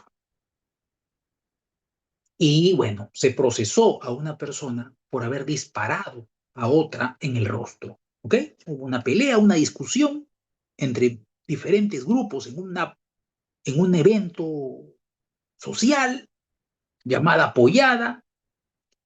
Y bueno, varias de las personas que estaban en ese evento tenían armas de fuego. Sacaron su arma de fuego, comenzaron a disparar. A una de esas personas le llegaron a disparar en el rostro. Pero fíjense ustedes qué tanta suerte tuvo este señor, que la bala ingresó por su boca, salió por su nuca y no comprometió ningún órgano vital. Miren ustedes, ni Matrix. ¿Qué les parece? Alucinante. Alguna persona le roza una bala y muere. A este sujeto la bala se le introduce por la boca, sale por la nuca, no compromete ningún órgano vital. Meses después, meses después, es un milagro, definitivamente, Enrique. Meses después, declara ante el órgano jurisdiccional correspondiente. Declara, miren ustedes, después de meses, y dice en su declaración, sí, esa persona, el imputado, me apuntó al rostro y me disparó al rostro. Y he tenido tan buena suerte, un milagro de Dios, como muchos dicen, de que esa bala ingresó por mi boca y salió por la nuca y no comprometió ningún órgano vital. Pero él me disparó en el rostro. ¿Por qué? ¿Por qué era importante esto? Porque la fiscalía había imputado en ese caso lesiones graves. ¿Qué les parece? Lesiones graves. Y la pregunta que yo les hago a ustedes es, ¿qué persona que te dispara al rostro busca lesionarte? ¿Lesiones graves o tentativa de homicidio? Tentativa de homicidio. La persona que te dispara al rostro lo hace para matarte, ¿no? Que no logró el objetivo es otra cosa. Interesante porque la fiscalía había propuesto, miren ustedes, había planteado, y en su acusación, lesiones graves, consumadas, y no tentativa de homicidio, que desde mi punto de vista era lo que tendría que darse. ¿Ok? Una persona que dispara al rostro, obviamente, no lo hace para lesionarte, sino para matarte. Y allí la fiscalía habría cometido un tremendo error. Miren ustedes, he allí la importancia de la valoración de la prueba. ¿Cuál es el error que habría cometido? Habría infraccionado, el fiscal a cargo de esta investigación, habría infraccionado el principio de culpabilidad o responsabilidad penal. Acuérdense que el artículo séptimo, que es importantísimo, artículo séptimo, título preliminar del Código Penal, es tremendamente importante. El principio de culpabilidad o responsabilidad penal dice, está proscrita la responsabilidad objetiva, dice. ¿Qué significa eso? Que la única manera de que una persona se le sancione penalmente es si existe, miren ustedes, miren, dolo o culpa. Está proscrita la responsabilidad objetiva. O sea, solamente puede haber responsabilidad subjetiva. Dolo o culpa. Y en este caso en particular, si ustedes se dan cuenta, la intención es clarísima, matar. Ahí está configurado el dolo. Dispararle a una persona en el rostro es la configuración de una tentativa de homicidio más que de una lesión grave. ¿Cuál fue el error de la fiscalía en ese caso? Considerar algo que también seguramente ustedes han visto algunos casos. Considerar el resultado. La fiscalía verificó el resultado. ¿Cuál fue el resultado? Lesiones graves. Entonces son lesiones graves. Error. Si está proscrita la responsabilidad objetiva, lo que se tiene que determinar es responsabilidad subjetiva. Si el delito se cometió por dolo o culpa. Eso es lo que se tiene que determinar. Jamás resultado. El derecho penal no es un derecho de resultados. Por eso es que está proscrita también sancionar el caso fortuito y la fuerza mayor. En el derecho penal no se castigan ni el caso fortuito ni la fuerza mayor. De ninguna manera. Solamente dolo o culpa. Y eso lo establece el artículo 7 del título preliminar del Código Penal. Así que si hay un hecho fortuito, si hay una fuerza mayor, eso no puede ser castigado penalmente. Hace unos años atrás tuve un caso, miren ustedes, alucinante relacionado con esto. Estaban acusando a mi patrocinado por haber cometido el delito de lesiones graves. Miren, para que ustedes, seguramente ustedes van a acordarse de algún caso, porque esto es más común de lo que uno cree.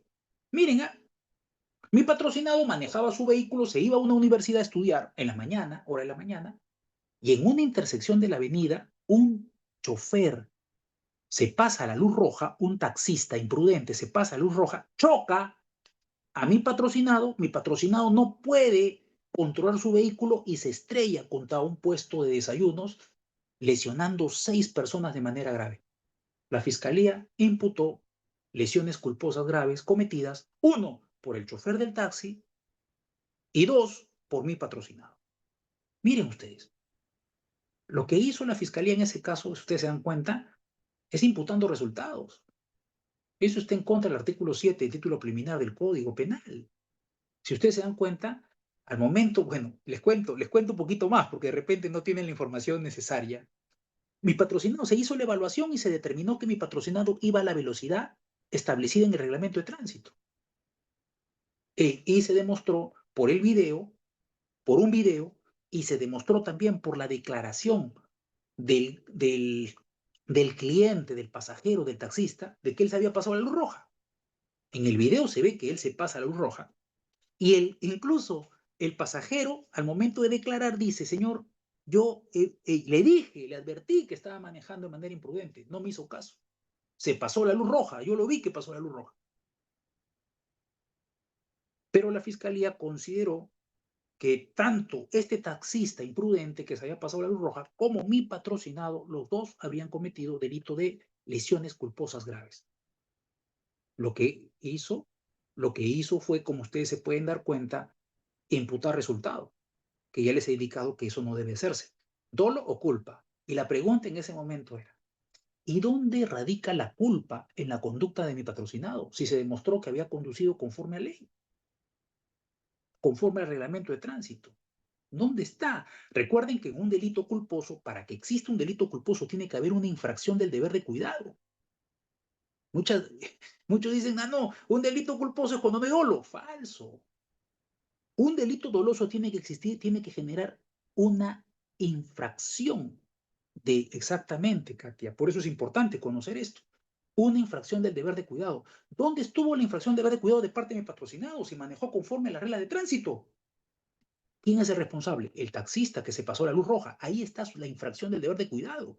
Él es el único responsable. Si ustedes se dan cuenta, y eso fue también formó parte de mis alegatos, lo chocaron el carro de mi patrocinado. La pregunta es, ¿acaso mi patrocinado no es víctima también? ¿Quién le va a pagar por los daños producidos en su vehículo? Miren ustedes, ¿ah? Y es más, en ese momento yo evaluaba y verificaba y decía, ¿cómo es que la fiscalía ha considerado delito culposo? Y es más, en ese momento dije, me voy a la culpa, rompo la culpa y dije, no, mejor me voy antes de establecer la culpa. Recuerden que la culpa se establece en la tipicidad subjetiva, ¿no? Tipicidad, el elemento del delito tipicidad. Dije, no, me voy antes. Y en este caso, si bien es cierto, está sirviéndonos para verificar lo que les estoy indicando, que tiene que haber una imputación subjetiva para poder determinar responsabilidad penal de una persona, dolo o culpa. Acá no hubo ni dolo, mi patrocinado no tuvo la intención de atropellar a esas personas que lesionó, que lesionó obviamente con su vehículo sin poder maniobrarlo, y tampoco hay culpa porque no hubo infracción del deber de cuidado. Claro, Mirta, podía ser un caso fortuito. A cualquiera de nosotros que pasaba a esa misma hora con su vehículo por ese lugar, podría haberle pasado eso. Es un caso fortuito. Si de repente se demoraba unos minutitos en peinarse, no ocurría esto. No estaba involucrado en esto. Miren ustedes, qué locura. Exactamente, Gabriel, eso planteé. Dije, ¿para qué hablar de tipicidad cuando puedo adelantar antes? El artículo 20, inciso 6 del Código Penal establece la fuerza física irresistible, que es un eximente de responsabilidad penal, ¿o no? Y acá no hubo una fuerza física irresistible. El impacto impidió que mi patrocinado pueda controlar su vehículo. La fuerza física puede ser de un tercero o de la naturaleza. En este caso, de un tercero. Fuerza física irresistible, artículo 20, inciso 6 del Código Penal. O sea, miren ustedes, ¿ah? Ya no era necesario de hablar de tipicidad, si es culpa o no. No era acción o conducta. No era una acción o conducta penalmente relevante. la realizada por mi patrocinado. Recuerden que la fuerza física irresistible es un caso de ausencia de acción. Efectivamente, Darwin, junto con los estados de inconsciencia y junto con los movimientos reflejos o miren ustedes, los actos reflejos. Son los tres casos de ausencia de acción. O sea, la conducta de mi patrocinado ni siquiera era penalmente relevante. Darwin, ¿no? Fuerza física irresistible, ¿no? Estados de inconsciencia y movimientos reflejos o actos reflejos. Esos son los tres casos de ausencia de acción. Y miren, en ese momento yo empecé a investigar, empecé a estudiar. Y en esa época, fuerza física irresistible no encontraba material suficiente. Y eso me dio la idea de escribir un librito, que aquí lo tengo, que son este librito, ¿no? 15 eximentes de responsabilidad penal. Escribí justamente eso porque me di cuenta que varias eximentes que están establecidas en el artículo 20 no estaban muy desarrolladas por la doctrina. Y una de ellas era, miren ustedes, la fuerza física irresistible. Fuerza física irresistible. Y eso me dio, miren ustedes, la idea de hacer un libro relacionada a las 15 eximentes de responsabilidad, ¿no? Ok, ¿qué les parece? ¿Qué les parece? Miren, eso es importante. Esto tiene que ser determinado, obviamente. ¿Por quién? Primero, obviamente, por los operadores de justicia, fiscalía, abogados. Y eso tenemos que llevarlo al juicio para que el juez considere ello. O sea, ojo, a veces no me gusta, a veces lo he dicho, pero a veces no me gusta decir, he ganado tal juicio. No. Considero que las partes procesales, seamos fiscalía, seamos abogados defensores, ilustramos a los jueces para lo que los jueces tomen la mejor decisión. Esa es la idea. Al final, los que toman la decisión son los jueces, pero hay que darle instrumentos para poder efectivamente resolver. Y esa es la función que tenemos que cumplir cada uno de nosotros. ¿Ok? ¿Ok?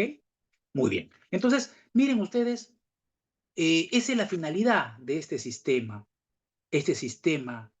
denominada de sana crítica, ¿no? Y bueno, hay algunos elementos clave que tenemos que señalar, obviamente, este sistema, que es el sistema de valoración de la prueba que se aplica a nuestro sistema procesal. Y también, en general, podemos hablar de que existe una libertad en la valoración. Esto significa que el juez tiene una libertad muy grande para valorar la prueba. Este proceso mental del juez es muy amplio, ¿no?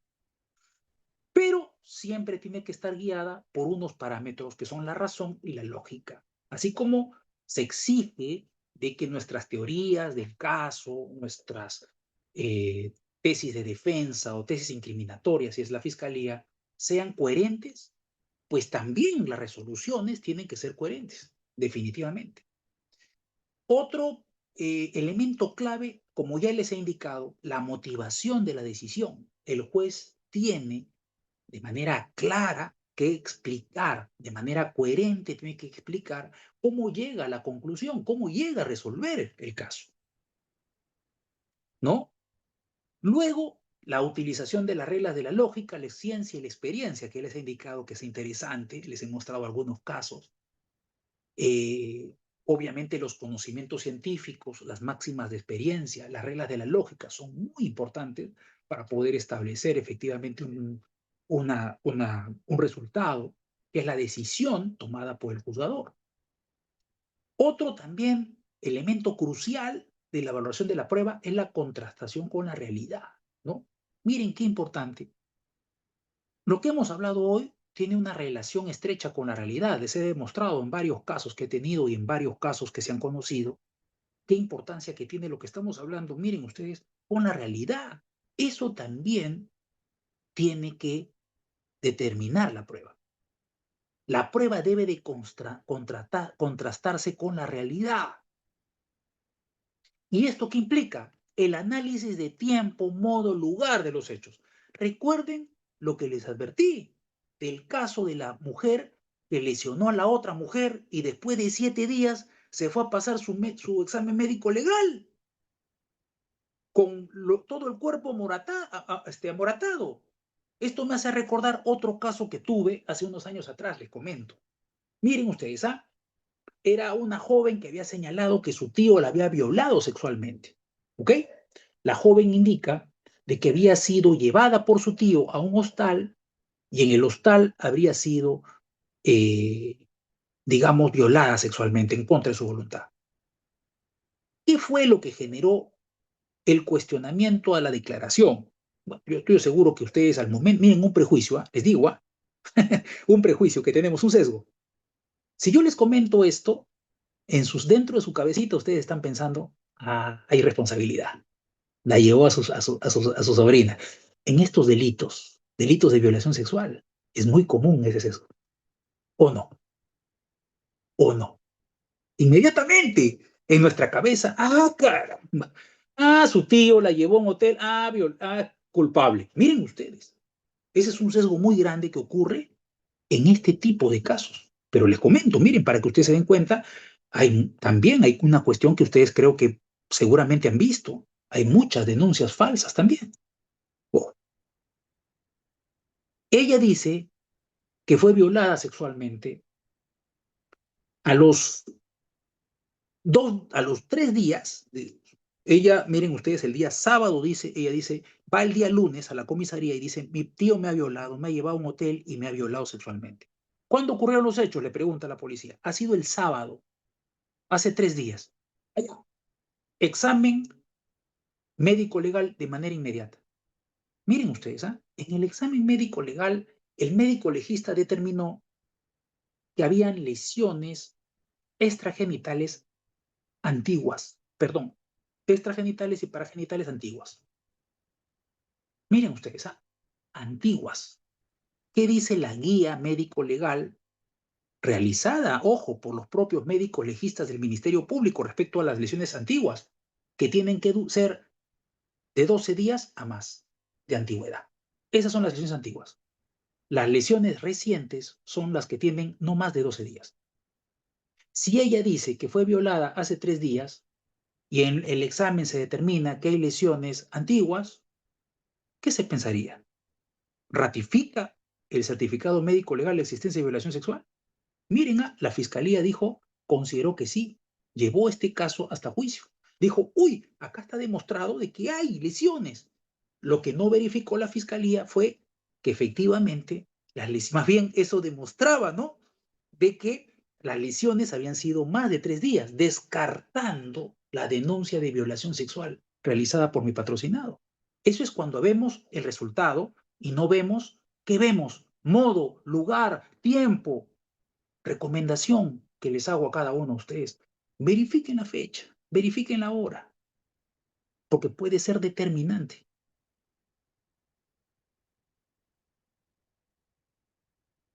Les comento un caso que tuve hace unos años atrás. Hace unos años atrás una amiga me dice, oye Jorge, ayúdale a mi hermana. ¿Qué pasó? Resulta que mi hermana muy molesta porque su ex pareja se burla de ella, no le da alimentos. Ella ha ido a su trabajo con un cable de computadora, le ha golpeado delante de sus trabajadores. ¿Y qué es lo que ha hecho él? Ha ido a denunciarla. ¡Ah, caramba! Sí, efectivamente, eso es lo que ha pasado. Bueno, miren ustedes, voy ¿cómo se llama? Voy a ver su caso, comienzo a revisar su expediente y efectivamente en el expediente la hojita doblada, la hojita doblada del certificado médico legal y la resaltada, la clásica, ¿no? Que hemos trabajado y los que trabajamos, los que han trabajado y los que trabajan en el Poder Judicial saben a lo que me refiero, ¿cierto? Ministerio Público también. Esa hojita doblada con el resaltado. Eso significa para ese juez de paz o para ese especialista legal que ha revisado ese expediente, ya está demostrada las lesiones. Y cuando yo converso con ella esa mañana me dice, sí, doctor, la verdad es que yo me indigné, voy a buscarle para que me dé a los alimentos y se burla de mí. No soporté, agarré el cable y le metí, lo recontrasuelé delante de sus trabajadores, porque me parecía que era una burla la que me hacía. Así que yo sí reconozco de que efectivamente yo he cometido ese delito. Y miren ustedes, cuando comienzo a revisar la carpeta, el expediente, mejor dicho, me doy con una tremenda sorpresa. Cuando veo la fecha del reconocimiento médico legal, me doy cuenta que la fecha, la hora, miren, la hora es anterior a la denuncia. Y estaba doblada, estaba resaltada. Se lo enseño a ella, ella lo ve y creo que se dio cuenta inmediatamente, porque al momento de declarar le preguntan, ¿usted le agredió? No, yo no lo agredí. ¿Cómo puede ser que el reconocimiento médico legal sea anterior a la denuncia? Yo tengo una tesis. Yo creo que se equivocaron al momento de consignar la hora y esto fue beneficioso para ella. Negó y esto puso en tela de duda la realización del examen médico legal, fíjense ustedes. Entonces, esto es importantísimo, ¿ah? Ojo, es tremendamente importante. Las circunstancias de tiempo, modo y lugar. Momento no solamente de los hechos, sino también cuándo se realizó el examen correspondiente. Y también es importante establecer como un elemento clave que no puede existir arbitrariedad. La valoración no puede ser arbitraria por parte del juez. Es un proceso justificable, es un proceso razonado. ¿Ok? Entonces, esa es la finalidad de la valoración de la prueba. Un sistema racional de valoración de la prueba que busca, bueno, esto lo que voy a decir es bastante cuestionable, ¿no? Busca la verdad de los hechos. Que cuando ustedes saben muy bien que la verdad de los hechos no puede ser determinado en un proceso, porque cada uno tiene su propia verdad, ¿no? Cada parte. Por eso hay un conflicto penal. Dentro de un proceso puede haber uno, puede haber dos, puede haber tres o más verdades, ¿cierto? Va a depender, obviamente, de cada parte o cuántas partes procesales existan. Pero, obviamente, lo que sí tiene que quedar en claro es que tiene que basarse la decisión de un juez en la lógica, la experiencia, los conocimientos científicos. Recordar siempre, los conocimientos científicos tienen que ser valorados por un verdadero perito, por una persona que sí sea considerada especialista. ¿Un perito quién es? Una persona especialista, no cualquier profesional puede ser perito. Ojo. Y esto también no solamente hablo de los peritos oficiales, también hablo de los peritos de parte. Hay que tener mucho cuidado con los peritos que nosotros presentamos, también en el proceso. ¿Qué tanto conocimiento tienen? ¿Qué tanta experticia tienen? ¿Qué tanta especialidad tienen? ¿Ok? Muy bien. Entonces, esa es, miren ustedes, la finalidad del sistema de valoración de la prueba y la importancia que tiene. Bueno, hemos hablado, creo que varios temas interesantes. Voy a dejar un espacio para las preguntas. Si no, nos vamos a, de repente, algunas preguntas que hayan hecho ustedes se queden en el tintero. Así que cualquier pregunta que ustedes tengan, por favor, me la hacen llegar para poder responderla. Muchísimas gracias por la atención que han tenido cada uno de ustedes conmigo. Muchísimas gracias. Muchas Gracias, gracias, Julio. muchas gracias a usted, doctor Jorge Pérez. Doctor, antes de ir a la ronda de preguntas, justo también teníamos un material que, como siempre, la institución hace llegar a los estudiantes. No sé si lo puede comentar, doctor. Lo paso algo Claro que sí. rapidísimo nada más. Va a ser solamente para los matriculados. Perfecto. Parto, doctor, usted me indica.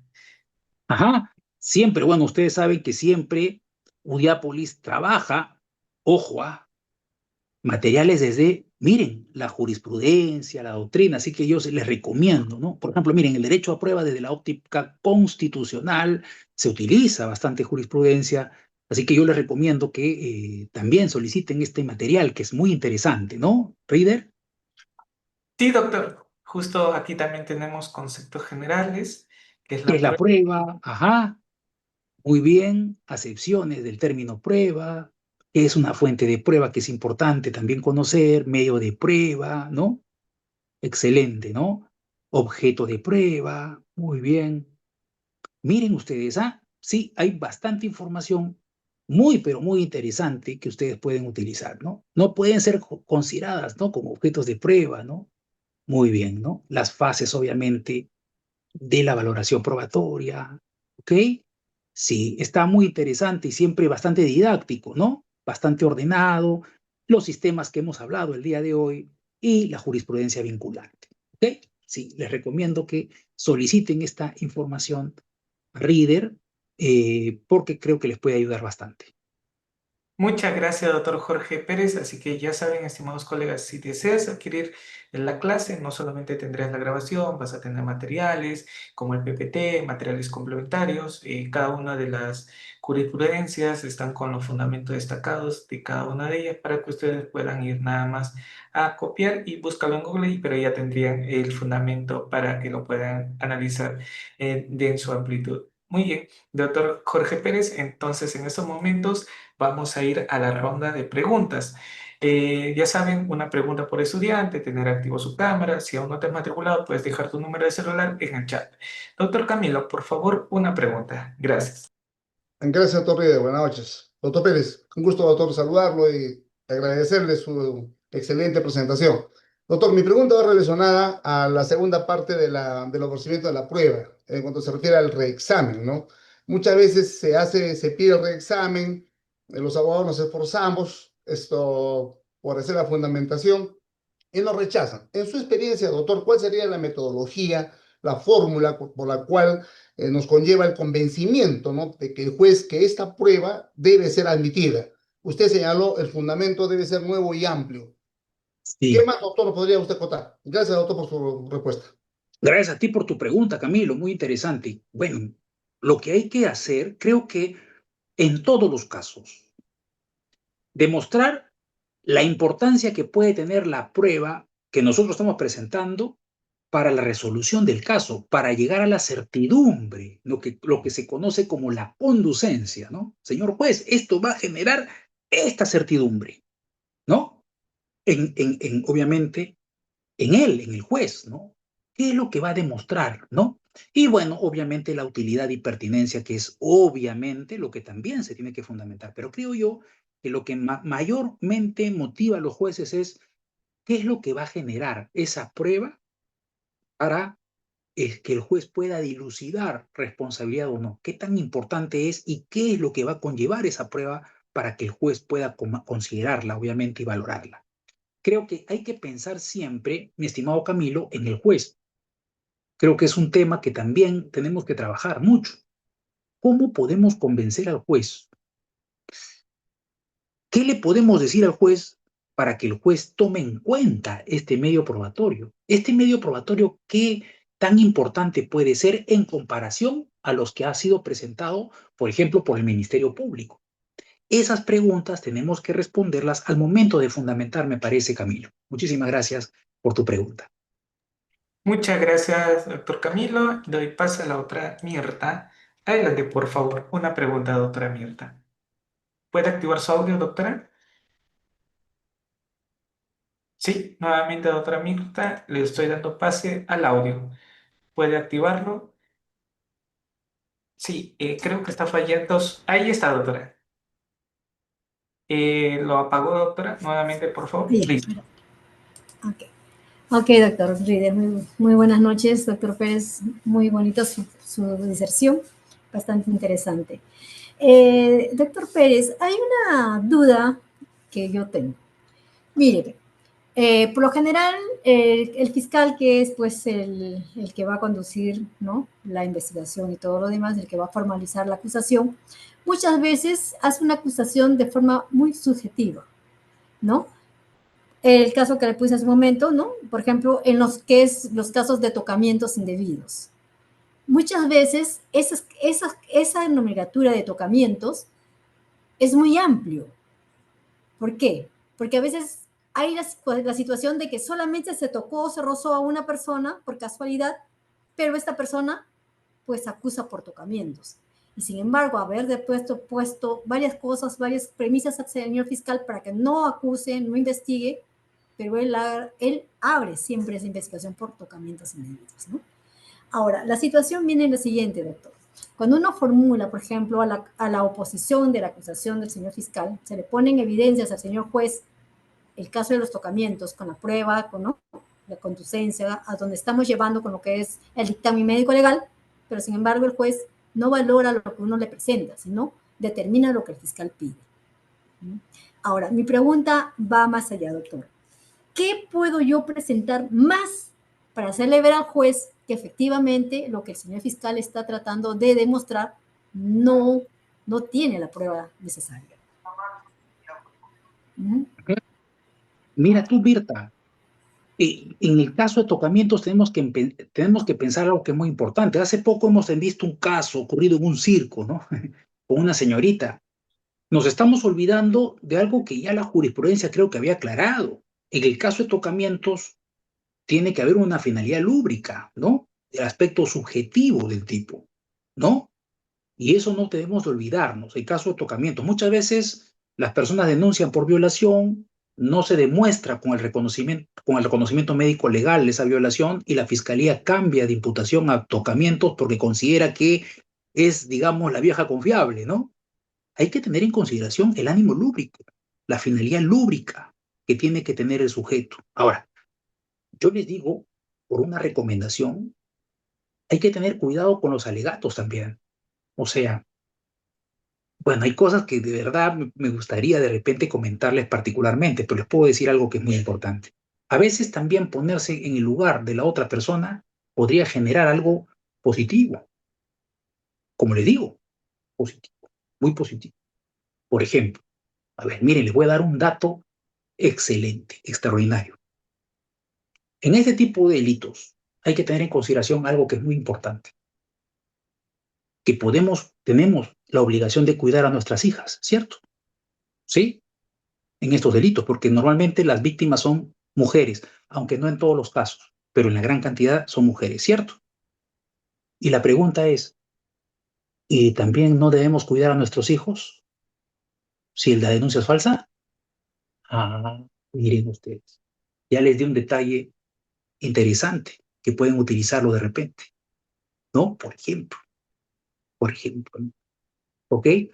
Bueno, te agradezco por tu pregunta, te mando un fuerte abrazo. Muchas gracias, doctor. Doy pase a Brian París. Adelante, por favor, Brian, una pregunta. Gracias.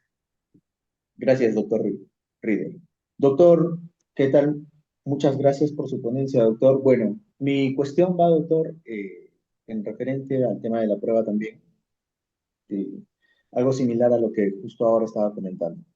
¿Qué tan determinante puede ser la prueba antropológica o la pericia antropológica como prueba ante un error de prohibición por edad? Esa es mi cuestión, doctor. Ah, buena pregunta, Brian. Bueno, hay un acuerdo plenario que determina que para utilizar el artículo 15 del Código Penal, lo que es el error de comprensión culturalmente condicionado, que para muchos es cuestionado el nombre error, ¿no? En la persona que por su cultura y costumbres no puede darse cuenta del carácter delictuoso del acto o esa circunstancia quede disminuida, ¿cierto?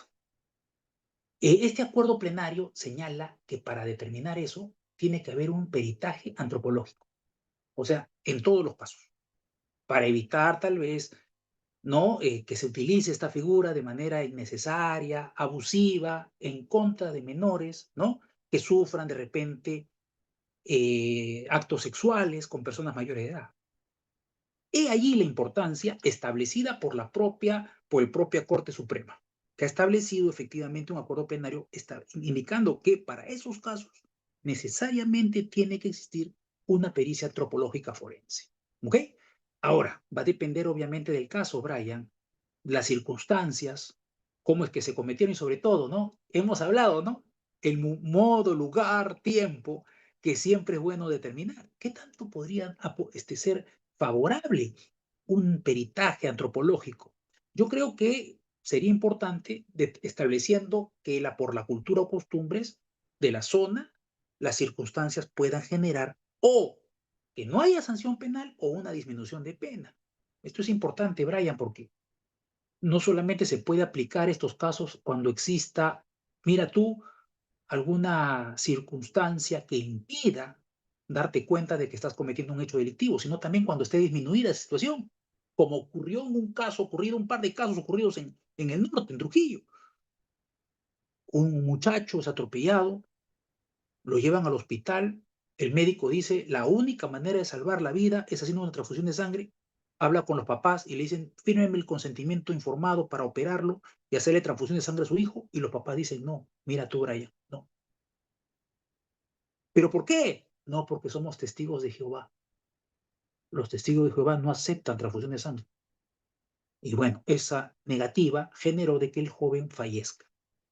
El juez entendió esto, Brian, no para eximir de responsabilidad, porque los padres sabían de que esta negativa iba a generar la muerte de su hijo, pero le sirvió al juez para atenuar la sanción penal, Brian, utilizando el artículo 15. ¿Qué te parece? Mira tú qué interesante. Mira tú, ahí, por ejemplo, una pericia antropológica podría determinar, aunque creo que no es necesario, porque creo que todos conocemos por máxima de experiencia, que los testigos de Jehová no aceptan transfusiones de sangre, pero de repente sea necesario, ¿no? Para establecer un punto, una pericia antropológica que determine efectivamente ello. ¿Te das cuenta, Brian? Va a depender de las circunstancias y también de cómo han ocurrido los hechos. Muchísimas gracias, Brian, por tu pregunta. Muy bien, muchas gracias, doctor. Y ya saben, los que no se hayan matriculado pueden dejar su número de celular en el chat. Y cerramos con dos, con Jan, Benito y Magali. Adelante, por favor, Jan. Buenas noches. Una pregunta. Doctor Jorge, muy buenas noches. Primero, Hola, Jan. felicitarle por la excelente ponencia, como siempre. Es, Le voy a realizar una pregunta que me causa un poco incertidumbre, ¿no? Debido a que todavía no conozco el proceso penal como tal. Eh, Más en la etapa de juzgamiento. Doctor, ¿es posible que el juez declare de oficio la inadmisibilidad de un medio de prueba durante el juzgamiento, aun cuando la defensa de la parte imputada no se haya opuesto a dicho medio en la etapa intermedia? ¿Y qué haría el abogado de la defensa si quiere cuestionar o no dicho de prueba? Muy buena pregunta. Jan, desde mi punto de vista, sí, porque existe lo que se denomina dentro del derecho procesal penal como la prueba prohibida, ¿no? Si efectivamente estamos hablando de una prueba, mira tú, si estamos hablando de que el juez se da cuenta de que la prueba es una prueba ilegal, o sea, que afecta derechos fundamentales, ¿no? O es una prueba, digamos, que pueda ser considerada como defectuosa, que no cumpla los requisitos establecidos en el Código Procesal Penal, ¿no? ¿No? Entonces, en ese caso, se convierte en prueba prohibida y el juez puede, desde mi punto de vista, excluirla, ¿no?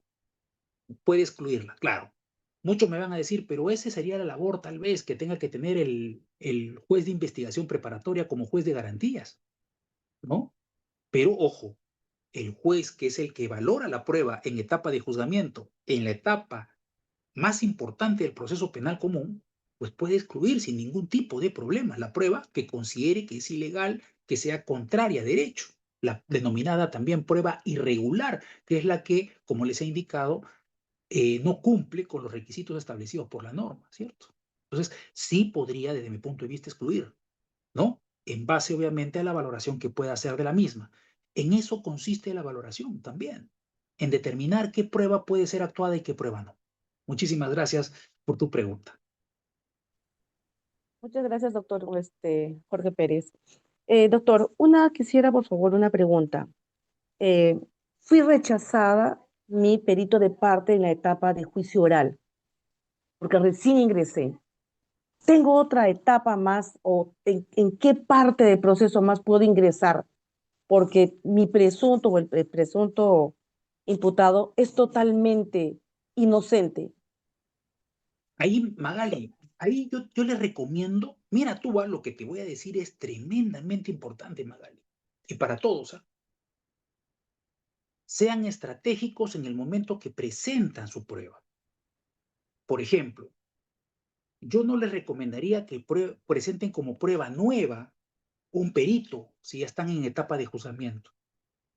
No les recomendaría. Yo te recomendaría, por ejemplo, Magali, que lo presentes. Bueno, en este caso ya no te lo van a aceptar porque ya te rechazaron en prueba nueva. Pero mira, lo más estratégico no hubiese sido presentarlo al momento de la prueba excepcional o prueba de oficio. Ojo, pero habiendo incorporado algunos datos de tu pericia de parte al momento de interrogar al perito oficial. ¡Ojo! ¿Cómo demostramos nosotros a los jueces que nuestra prueba es valiosa? ¿Cómo demostramos a los jueces que nuestra prueba puede efectivamente generar certeza en ellos? Primero, tenemos que ser estratégicos en el momento en que podamos presentar, ¿ok? Porque, bueno, cuando es prueba nueva es bastante difícil, pero en prueba excepcional sería, mira tú, creo que lo más estratégico, pero una vez de que al momento de contrainterrogar al perito oficial, muchas de las cosas de repente que establezca nuestra pericia de parte se pueda, miren ustedes, generar al momento del contrainterrogatorio se puede introducir.